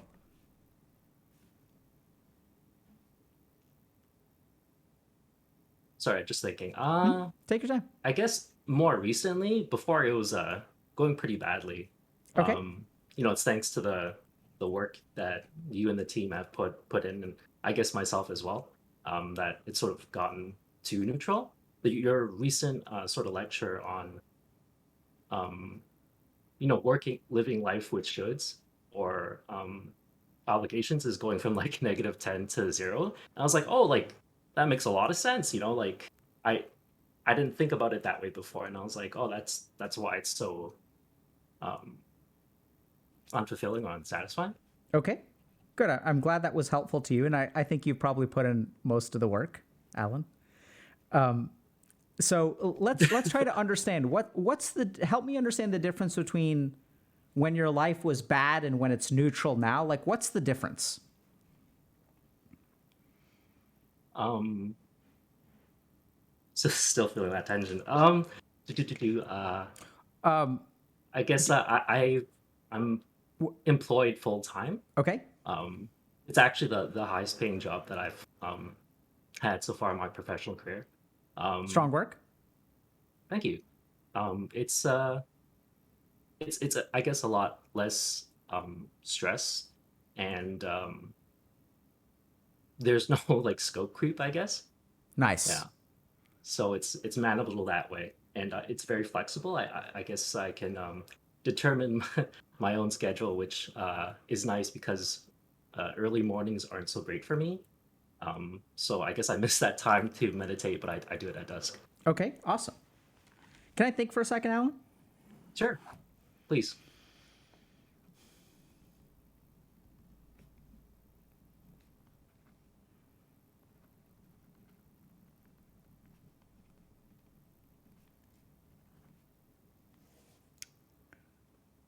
Give me just a second.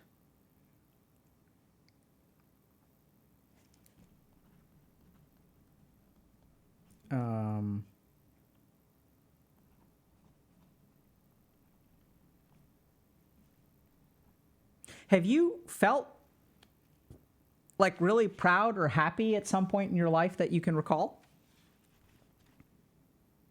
Like fulfilled? I don't think so. I think looking back at it now, it's all sort of less than zero sum, like any sort of endeavor, sort of. Yeah. Can you tell Or me a little bit milestone. about your upbringing?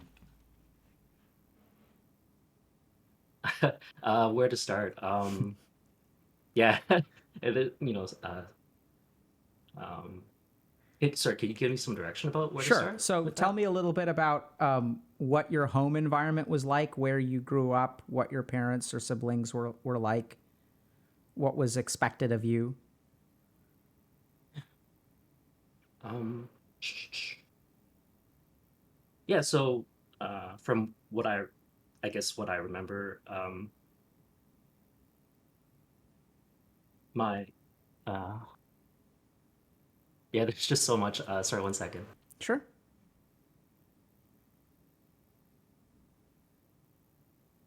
I guess they were. My parents were typically busy. Um, Immigrant parents, working a lot. Um, I guess they. I'm not a mental health professional, but I would say that they certainly tick all the boxes of OCPD, Okay. which I understand to be like like hoarding a lot of shoulds, um, and I guess the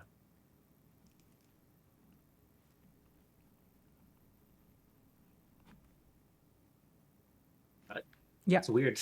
I don't usually have problems speaking about it, just maybe on stream. Sure. So Yeah, it's I'm just sitting with the feeling. It's okay. what are you feeling?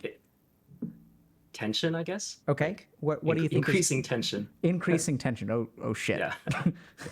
It's just a feeling, right? No. Well, let's dig into it because this is the third time you've mentioned it for a moment. So what are you feeling tense about?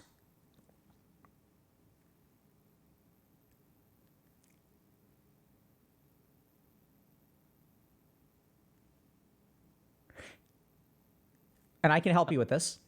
So when I ask you a question, does it Yep. increase the tension or decrease the tension? Increases it. So it's because I'm tense about telling people about me. 100%. Why is it hard for you to tell people about you? And I recognize every question I ask you is going to increase the tension. So at some point, Yeah. I'm going to just make a bunch of assumptions and explain to you what's going on with you and why you're having this problem.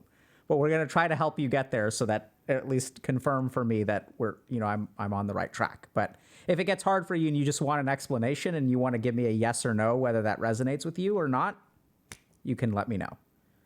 But what do you think makes it hard for you to, why is it, so Previous some scars about telling people stuff that was weaponized against me before.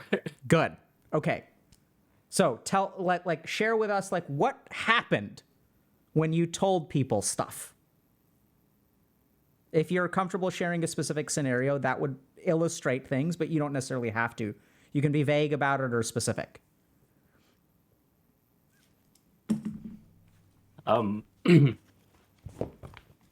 Physical or emotional harm. Yep. And what did you Laughing say? a lot to deal with it. Yeah. And what did you say or do? Let's talk. I'm not so concerned about the response. We know the response is bad, but what's an example of you sharing something with someone else? Like, what did you share with them? If you can think of something.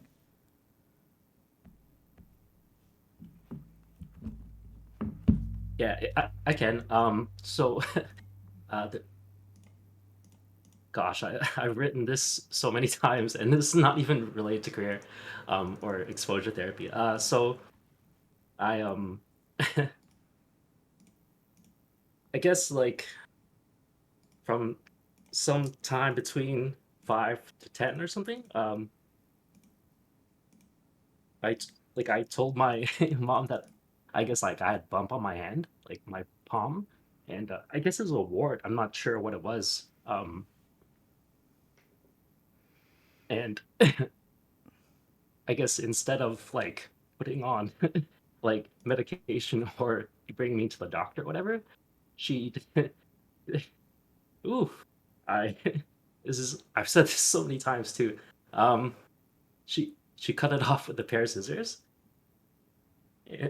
and um, they're pretty dull. We had one pair of scissors in the house, so it was like 2 spoons. Um, sort of remember, um, she put my hand under cold water. It's like really cold, and I guess I couldn't pull away, even though I asked her very desperately to stop. Um, I think I'm okay now. I don't know why. Yeah. I think yeah. And So, then later on, she's sort of I guess superstitious, so uh, that cutting off turned into like a scar that goes across my like I guess what some people would say that is a lifeline on your palm. oh boy. And so she's like, "Oh, what a shame it is to have like this scar on you. Like it could mean bad things." And I was like, "You gave me this. Like you don't even remember." Um, Wow. I feel a lot better now. Whew. Okay. Okay. Sorry about that, chat. So, um, Alan, so I'm gonna drive. Okay? We could go back to careers or whatever. It's No, okay. no, we're gonna drive. We're gonna we're gonna go back to careers. We're gonna answer your question. So first of all, it's clear to me that you had a very challenging upbringing.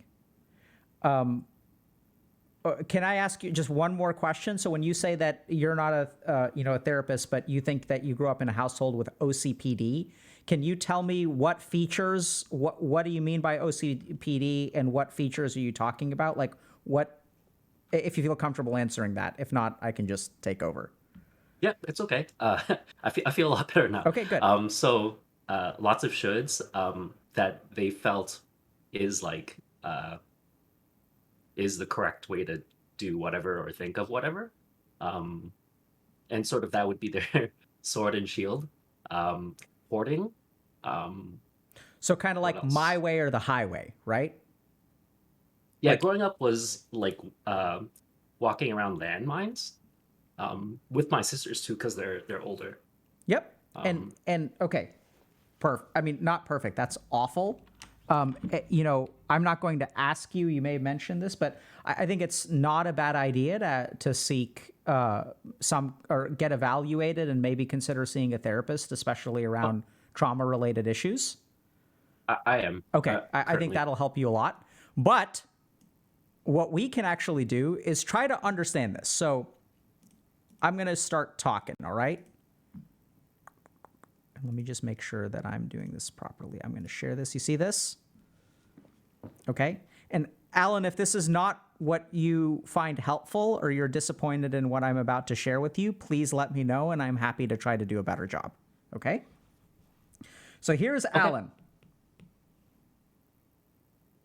So here is Alok or Dr. K. Alok asks a question. And what happens in Alan? Tension in his chest. I guess this is kind of weird. This is the throat. I guess chest is down here, but whatever. Okay. So like, this is kind of weird. That's observation number 1. Observation number 2, few core values. What does this mean? So Alan has a problem, lack of fulfillment. And if we ask Alan, why aren't you fulfilled? Alan's answer is, I have no friggin' clue what fulfills me. If I ask Alan, what do you want from life? He's going to say, I don't know. Maybe he'll say more. Maybe he'll say, I'm tired of moving from -10 to 0, but having no way to move above 0. I don't feel happy. All I know how to do, I've lived my life and I've moved away from negativity, but like all I can do is damage control. I don't know what I want. How are we doing so far, Alan? Yeah, pretty good. I guess what I think I should look for is like things to help me build a life worth living. Sure. Do you know what those are? Nope. Yeah, I'm with you. That's what. So building a life worth living is this area over here. The problem is that we don't know what those things actually are. So let's understand a couple of things. How does someone not know what they care about? Right? Because like that's like duh. Like shouldn't people know? Actually not. So here's what I've observed time and time and time again. I've worked with a lot of people who, like yourself, Alan, are actually like relatively successful, right? It sounds like you're doing okay financially. You're actually like a hard worker. You're able to put forth a lot of effort. You're actually able to accomplish, but your life feels empty because you don't know what you want. So where does what we want come from? It comes from the inside. Now, when I ask you what you want, you start to feel tense and nervous. In fact, the more open-ended or exploratory my question is, the more tension you get. Does that make sense? Yep. If I ask you, Alan, what's your favorite food? You'll probably be able to answer that. So some of this may be stream nervousness, but I think some of it is because when I inquire about what's in here, you don't know how to give me an answer. It's not an indictment. Are you feeling indicted? Nope. Thanks Okay. for checking in. So, and I've seen this pattern a lot when kids grow up in restrictive households. So here's what happens in a household. Here's little Alan, and here's parental figure in Alan's life. Alan has a feeling in here, and Alan voices that feeling. Hey, here's how I feel about something. And what is the response that you get from the parent? Landmine. Let me chop it off with blunt scissors. And that's not what Alan wanted. Alan was like, what? Wait, hold on a second. There's a weird thing here. I'm confused. I have concerns. And then parents are like, let me chop it off with blunt scissors. And what triggers... Yeah, definitely not masochist. Huh? Definitely not masochist. So here are all the landmines, and here's Alan. And what causes Alan to step on the landmines? Opening their mouth. Voicing something. Saying something that he shouldn't say. Does that resonate with you? Yep. So, kids in this kind of situation learn adaptive numbness. So, like, 6-year-old brain of yours is like, the more that what's in here comes out, the more danger I'm in.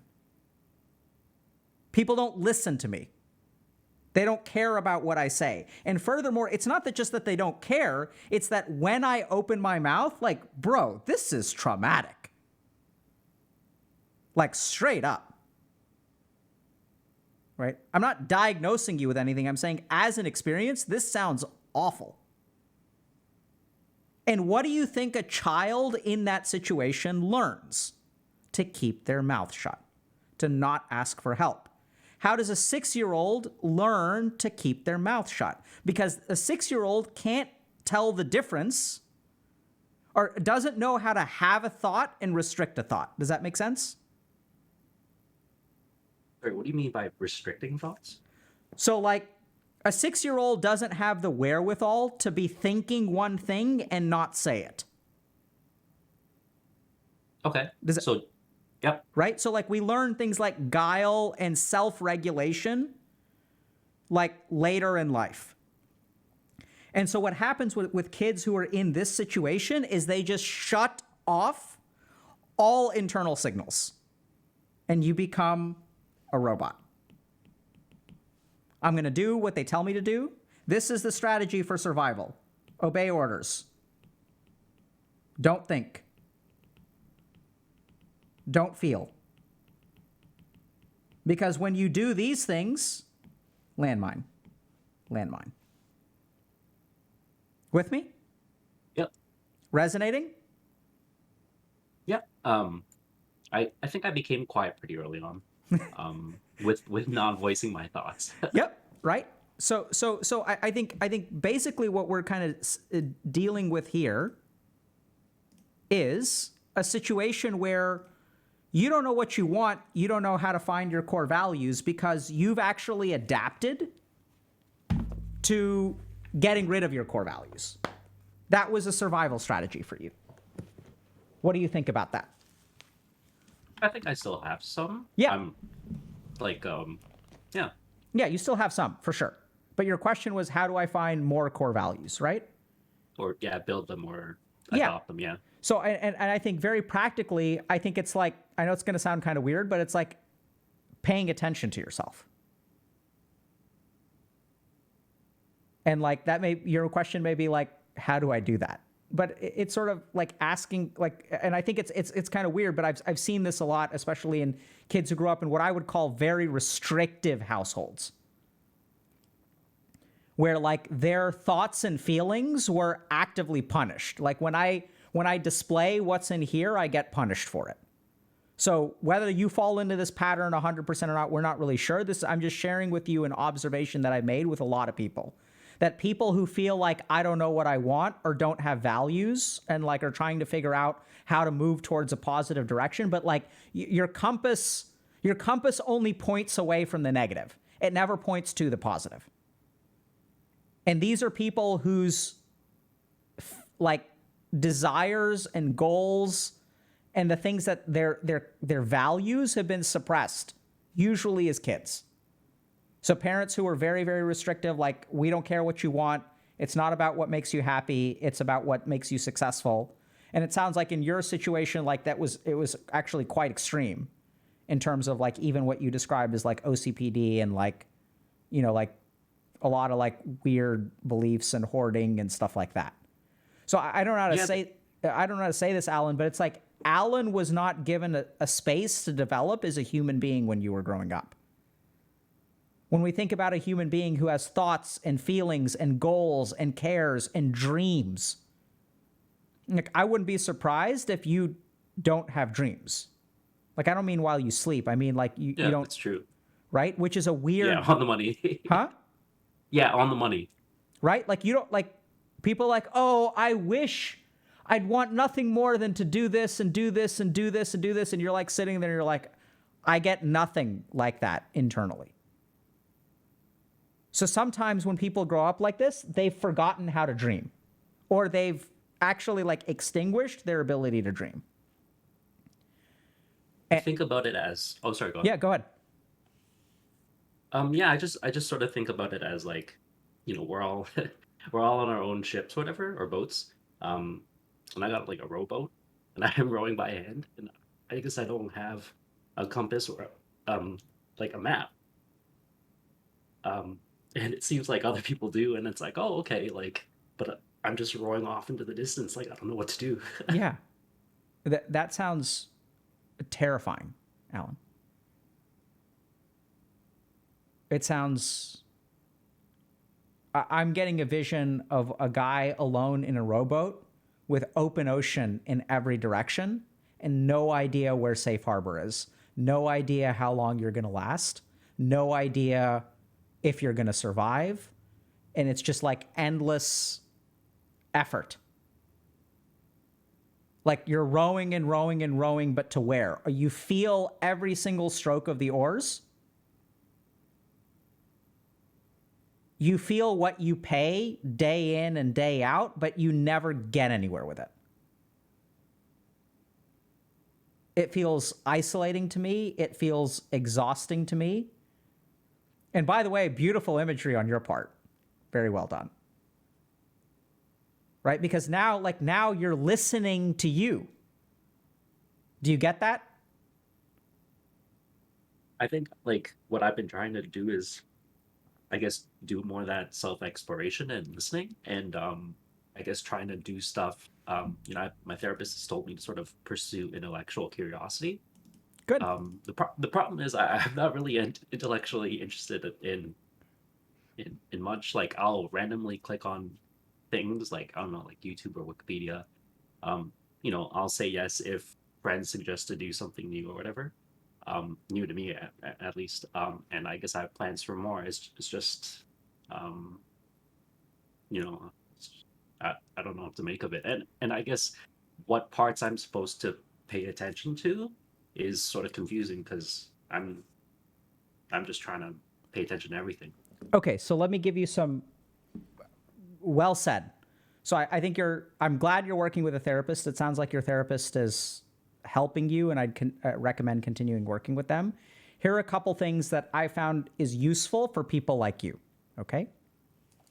So first is intellectual curiosity is not quite how I would frame it. I would almost say that your problem is not one of like intellectual curiosity. It's like more like spiritual curiosity is what I would. Oh, sorry. She was saying to sort of pursue that to sort of spark, like I guess more interest or passion or whatever in me. Yeah. So I'd say do whatever your therapist is. It sounds like your therapist is, doing a good job. So good. So second thing is that very concretely, if you pay attention to yourself, Alan, you'll find that you do have impulses towards things, but chances are you've conditioned yourself to squash them. And if you start to pay attention, you'll start to see that you actually do have inklings. But because we all have inklings. And then I would start to catch yourself when you squash them. What do you think about that? I guess I'm not sure how to identify when I'm squashing it. I feel like a lot of things that I'm not interested, but I'll brute force it, force myself to do it to see will this be enjoyable or of benefit or whatever. Okay. So Alan, let's think about this, okay? When you're brute forcing, what are you overcoming when you brute force something? Apathy? Sure. And where is that apathy coming from? Me? Yeah. So what are you doing every time you brute force something?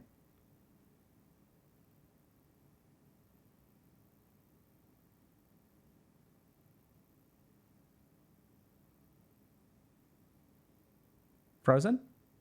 GG?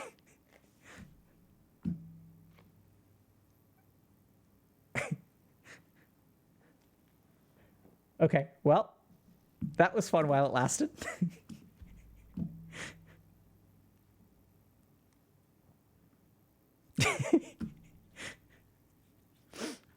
We'll give, I mean, I don't know if I should keep going or we should hopefully Alan will come back. I kind of feel like, I could keep going, but we should, let's give Alan a minute.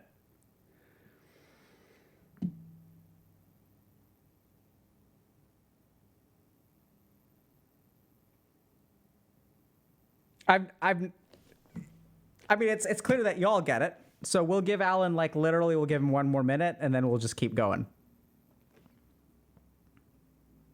Okay, so this is the key thing, right? So I think y'all have pieced this together. Yeah, he's gone. So we have a voice in ourselves. And this is the thing, he says I don't know how to, I don't know when I'm doing that, right? I don't know when I'm squashing it. But every time he brute forces, that's him squashing it. Right? Because he has an impulse. I don't want to do this. I don't feel like doing this. And just like his parents, he's like, I don't care what you want, Alan. You're going to do it anyway. And in that moment, he's brute forcing. In that moment, he's not listening to himself. Now, here's the real challenge with that, is that if we start doing that, if we start listening to ourselves, we'll give in to apathy. We'll give in to depression. We won't do anything. How on earth will we live life unless we're brute forcing ourselves towards success? It's a good point. So we don't want to listen to it 100%. But in terms of not recognizing when you're not listening to yourself, you can start by noticing every time you brute force something. So am I brute forcing? Okay, what am I actually saying to myself? And take that moment to explore. Right? What makes me not want to do this? Well, I've never enjoyed this kind of stuff in the past. Okay, so like, what's that like? What's it like to force yourself into things and not enjoy them? Which, by the way, may be connected. Right? Because it's like, if I'm forcing myself to do stuff all the time, how on earth am I going to have fun? Like, fun and enjoyment is like a flowering. You can't peel apart the petals. And like, it doesn't work like that, right? You have to set it up. You can't force it to happen. And so then you can also create this self-fulfilling prophecy. Oh, Alan, you back? Yeah, I was screaming inside because I could hear and see you and chat, and I couldn't. No one could see me. Oh, the irony of screaming on the inside when no one is listening. A call, please. Like, seriously? Like you're screaming on the inside and no one is listening? Sounds like a metaphor for your entire life, bro. Anyway, where were we when you lagged out or I lagged out or whatever? Like where were we? Oh yeah, sorry about that. It's all good. I'm not sure what happened.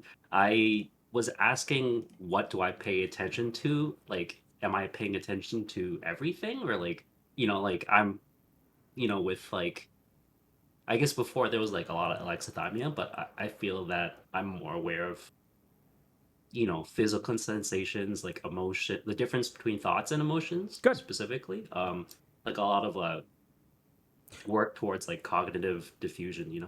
Okay, excellent. So let me just, I was teaching on stream. Oh, sorry. But no, you're totally fine. So I'll just kind of pick up where I kind of left off with stream. So here's what you're saying, like, how do I recognize when I'm squashing myself, right? So the general idea that I've said is that you've learned how to squash your internal impulses because that was an adaptive survival mechanism for you. With me? Yes. Right? And that manifests in weird ways, like, I don't dream. I don't have dreams. And it feels very isolating, rowboat, etc. So let's start with this. You brute force yourself a lot, right? Brute forcing, why do you call it brute force? It's because you want to do one thing and you force yourself to do something else, right? I don't know if it's a healthy thing to do nothing, though. Good. Got there. We'll get there in a second. But let's first acknowledge that there's a voice inside of you that is saying, I don't want to do this. And what do you do to that voice? I disregard it since I'm brute forcing. 100%, right? That's why it feels like brute force, because you're having to overcome something. You're having to overcome yourself. Now, as you beautifully did, you pointed out, well, like, giving into apathy and the desire to not do anything is not a winning strategy, right? I don't think it leads to anything, right? Sure. Yeah. So we're not saying that you have to give in to the voice all the time, but I think it's important to at least listen to it and notice what you're doing, to acknowledge, hey, I really don't feel like this, but I really think I don't want to do nothing today, so I'm going to try to do this. Because the other problem that you're having is anytime you brute force fun, doesn't work like that.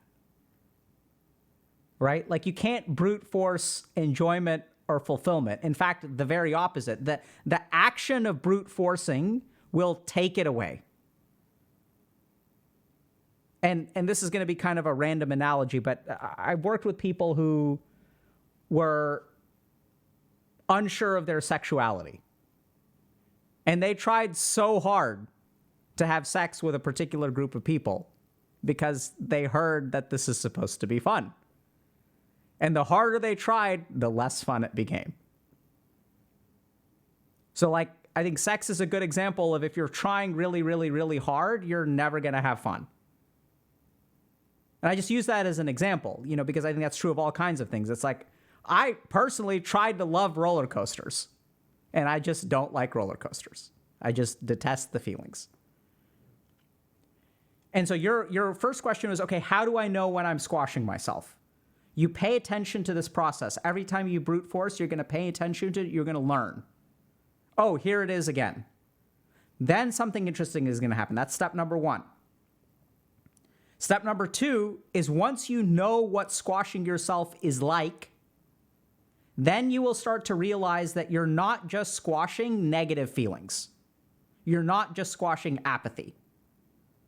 Once you know what squashing looks like, you'll start to realize that you're actually squashing positive things too. You're starting to squash desires. You're starting to squash dreams. And then you're going to start listening to those. And in the same way that your mind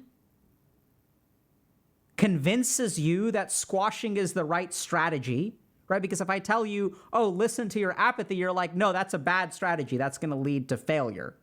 I didn't get here by giving into apathy. With me? Yep. Your mind is going to do the same thing for your dreams. It's going to say, don't listen to that because that's not a winning strategy. Because what happens is when we're in bad situations and we're concerned about a wart on our hand and our mom grabs it, puts it under cold water, doesn't let us pull away, and chops it off with a pair of scissors, we learn how to numb ourselves. And when we numb ourselves, we can't selectively numb. We just numb it all. So the other thing to consider is as you move into the negative, which you're doing a good job of, and this is what actually sucks, is that as you start... No! It's unfortunate. I wish it was different, but I just don't... I haven't been able to figure this out. Maybe you can, and please let us know if you do, Alan. Is that generally speaking, when we start unnumbing ourselves, the first thing that comes out is the negativity. There's like Alan in a rowboat in the middle of the ocean. And once you vent all of that energy, you'll start to see like good stuff is down there too. But for whatever reason, the negative stuff just comes up first. I don't know why that is. Does that make sense? Yeah, like I've tried doing I've tried doing like, what you suggested before, like going backwards in the day and like think about everything that happened. I've been doing alternate breathing for a while. Forget what else. I just not sure. Like, can you know if there's like when you're done venting the negative, so you can start noticing the positive? Yeah, because you'll start noticing the positive. And I applaud I'll just notice. Huh? So I'll just I'll know. Yeah. It's going to be a revolutionary moment in your life. You're going to feel something good down there, and you're going to want to do something. It'll be transformative.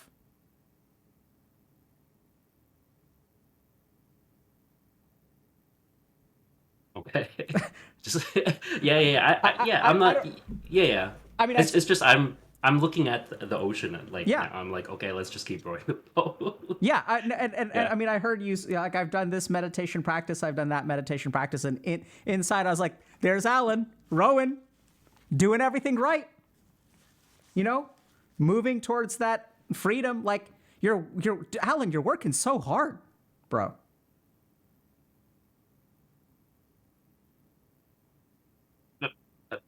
Sorry, I don't know if that was sarcastic or not. No, it's not sarcastic. Okay.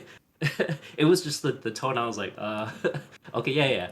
Right? Like you're working so hard. You're like doing this meditation, you're doing that meditation, you're going to therapy, you've got a job, you're like forcing yourself to go out and socialize and try this thing and that thing. Like you are just working really hard. Yeah. I guess I am. This I thought I sort of vented everything with because like I can write, like I've written this out like hundreds of times and talked to like I guess multiple professionals about it. Like I want to say it's been like 6 years now. Yeah, a lot shorter with the meditation, but we'll get Yeah, there. so- I guess. I don't know. You know what I'm hearing in that statement? How much longer do I have to row?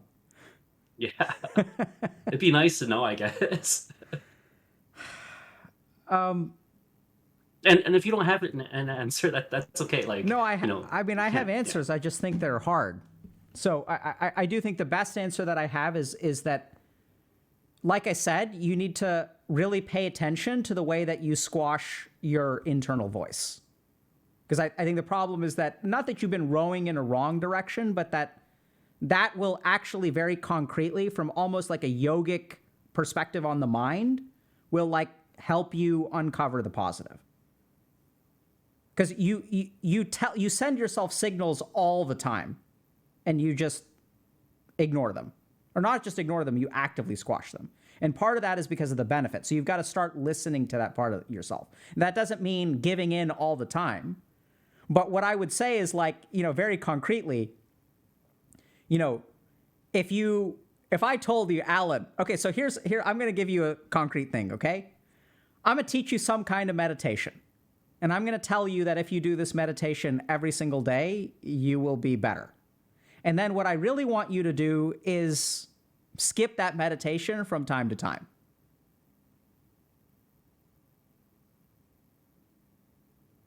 You've been trying so hard to get the community to meditate. Yeah. Okay. Yeah. Okay. Do you understand why? Because it's okay to stop rowing the boat, I guess. 100%. And that the kind of like meditation, it's like maybe the more you work at it, like the more it'll take longer to become enlightened or whatever. Perfect. Right? So I want you to like fail from time to time. Oh, there's been a lot of that. Yeah. No, so there's two kinds of failure. There's the failure that happens to you where you tried to succeed and then failed. And then there's the failure of you going AFK. I don't doubt that you've tried to succeed and failed a lot, but that's not what we're talking about. What I want you to do is let yourself fail. What I want you to do is stop rowing the boat for a while. Even when rowing the boat is going to get you to where you want to go.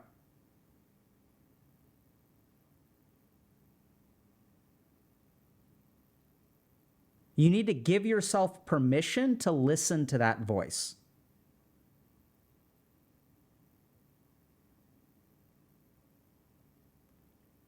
Okay. Have you tried Om chanting? Yeah, I actually had a question about that. If Great. that's okay. Perfect. Yeah. For the Om chant, there was a session where you sort of talked about you should focus, or sort of not, you can focus on one of the four parts of the chant Uh-huh. for ancillary, like different benefits, Yep. like external, internal, a mix of both. And I forgot if you said what the last, like the silence was for, but I forgot which the parts are associated with which part of the chant. Okay. Let me think about this. Okay, so you should focus on the third part. You should focus on the Okay. Okay? And yeah, I could just tell you to do that. But the other thing that I would sort of think a little bit about is that when you do the Om chanting, okay, I want you to think about which part of the Om chanting do you feel... So every part of the Om chanting, is going to be some blend of internal and external. It's weird. But I want you to decide for yourself which one feels the most internal. And that's the one that you should focus on. Okay, so not necessarily the third part, but which is the most internal. Yeah. Oh, well, okay, well, then it will be the third part because of well, I guess like physically and yeah, Okay. So, I mean, like that resonance. Yeah, okay. Okay. So It's good. yeah. So it seems like we picked the right technique. And the main thing is that I want you to do it every day. No exceptions. Do it every day and not stop this once in a while. Like No this one? breaks ever Okay. for the rest this of your one. life. No breaks. Okay. Okay. Okay. I wasn't sure whether to take you seriously or not. But okay. Take me. I'm telling you, see, can't ever stop rowing the boat. You got to row until you figure it out, Alan. with me? Despite saying to take breaks before. Yeah, ignore what I said earlier. Don't ever take a break. So there are going to be days. Let me make myself crystal clear here, okay? There are going to be days where you don't feel like meditating. Uh-huh. And on those days, I want you to ignore that feeling and just meditate, because the more you meditate, the happier you'll become. That's what the science says. Okay. Those wings, it's like throwing me off. Like I don't know whether to take it seriously or not. Excellent. Good. So when I'm sending you mixed signals and you don't know what to believe from the outside, what are you going to have to listen to? How do you know? Are you supposed to do it 7 days a week, 6 days a week, 5 days a week? I guess the answer would be to listen to myself, since like previously, like whatever, like I don't get an answer that I can feel or notice. I just roll the dice with whatever I should do. How do you feel about that? It's sort of just random. I don't really feel anything particular about it. It's just like I can think that it's not optimal, I guess. Good. I don't really have a feeling with it. It's like yeah, if there's one thing I want, it would be not to brute force anything like anymore. Which yeah. Yeah, wow, that sounds like a wonderful way to go through life. It's to not brute force stuff anymore. It's almost as if if you stop brute forcing stuff, maybe you'll start being motivated by like internal things and like following your heart and other shit like that. Sounds Yeah, like maybe. you do have some core values that you really care about. And one at the top of the list is to no longer brute force your way through life. Mm.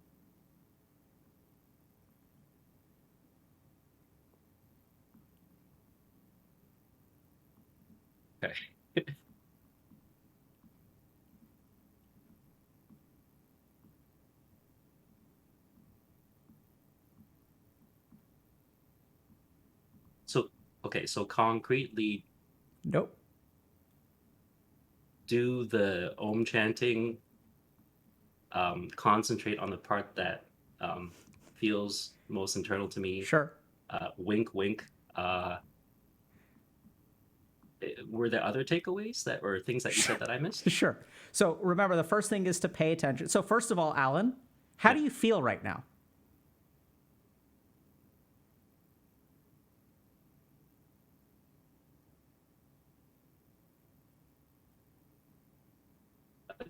I guess compared to before, I feel like a lack of tension in my chest. I can speak easier.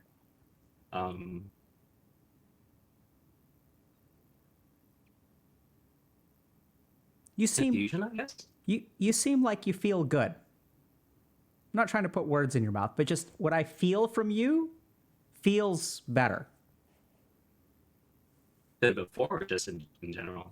Before, like compared to before, like you do Okay. seem less tense. I'm getting the sense that you've got like a tiny bit of direction. And I'm not making it easy for you. And like, you're finding it anyway, in spite of my best efforts.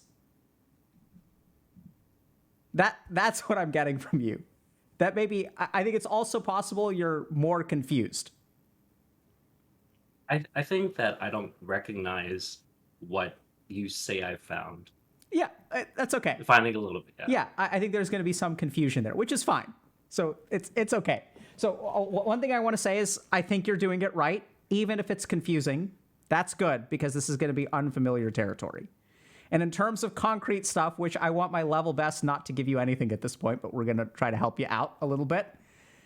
So remember, first, once again, it's going to start a couple of main principles to keep in mind, okay?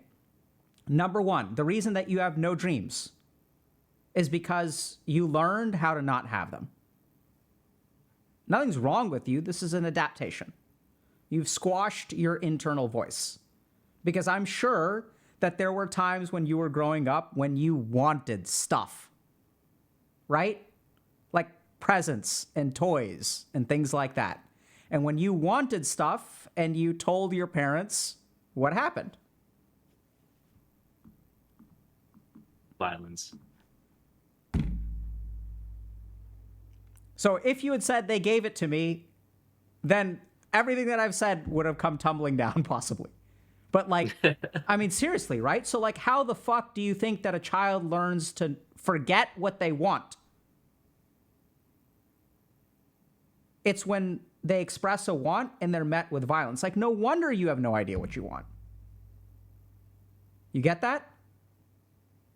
Yep. So now the question is, okay, like, what do we do about that? You go to therapy. That's good. You keep doing that. There's no wink, wink. There's no nudge.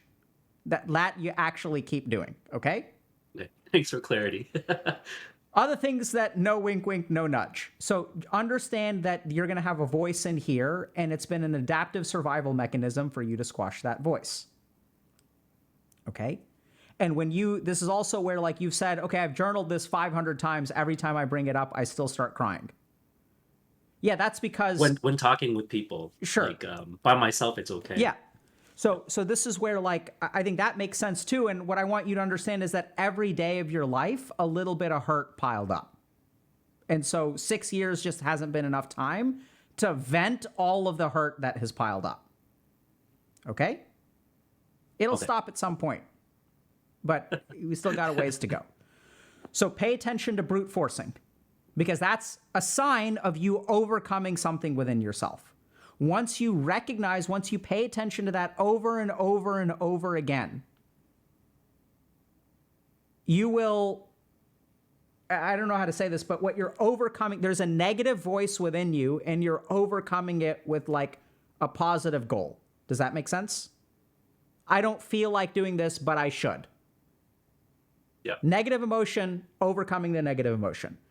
Once you recognize what it feels like for something in there to be overcome by something up here, you'll start to discover that there's going to be a positive thing and a negative thing will overcome it. You'll start to, once you recognize this thing, what this is and what this is will change. You'll start to see it in other ways. So you may fall in love. And then down here is love. And then up here is, there's no way that this person would ever like you back. Don't bother. Okay? You'll start to see the positives. At least understand it, appreciate it, sometimes give in to it. We're not saying give in to all of your apathetic desires. Last thing is wink, wink, nudge, nudge, meditate every day. By all means, do Om chanting. Seriously, I think it'll help you. I'm not surprised that you have questions about it. I think it'll help. Right? So you discover for yourself. That also is going to be training your ability to pay attention to things within you. So you decide, I think you know the answer. I suspected you know the answer, so I gave you the answer, but we're going to give you the problem anyway, because you're good at this stuff, Alan. So pay attention to all three and figure out which one is the most internal and focus on that. And meditate. You paying attention, Alan? Meditate every day. No exceptions. Okay. Yep. Yeah. I like you so much, Alan. Thank you. I like you too. I'm not sure why you like me. We've only met, like, talked for half an hour or whatever. Yeah, I'm not sure either, but I think you're on a journey that makes me very excited. I'm so hopeful for you. I think you're going to live a good life. Sorry for trolling you. Yeah, no, we'll see. Yes, we will. Yeah, I guess, yeah, a lot of people randomly, like, will randomly come up and talk to me, like strangers. I'm not sure why. I don't know if that's related or whatever. Yeah. Okay. I think there's something very bright inside you that some people see. Any last questions? Yeah, there's a lot probably, but this is my main question. Thanks for your help. Okay, awesome. Yeah. Good luck, man. Thanks for your efforts and for the team's efforts and everyone out there. All right. Good luck. Bye. Bye. All righty. Well, we've almost missed our Ask a Coach event. So the thing is, it's hard to be in Alan's shoes, but y'all are in his shoes too. I know y'all are out there.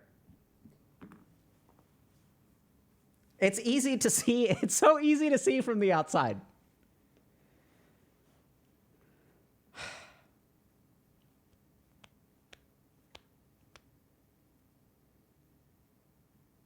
All right, so Peach Lay is saying, I resonated so much with all the callers. Good. That's why we do it. And huge shout out to all the callers, right? Huge shout out. I don't think y'all maybe y'all do realize, but people who have called in usually have seen some of the work that we do before, and y'all are absolutely there. I know people are nervous. I know people are tense. We're going to do our best about all that kind of stuff. But huge props to everyone for sharing what y'all struggle with. Sometimes there's negative emotions in there. Sometimes there's positive emotions there. It's all okay. No big deal. If y'all are interested, we've got Ask a Coach running for maybe we'll extend it a little bit. Oh, no, it looks like they haven't started yet. Oh, no, there's 56 listening. Oh, my God. So if y'all are interested, go hop on to Ask a Coach right now. Let me just...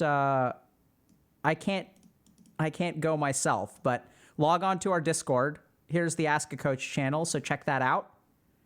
And yeah. Okay. And who are we rating? Great calls today. Yeah, huge shout out to both our community and our mods for coming up with such good callers. We appreciate everyone volunteering.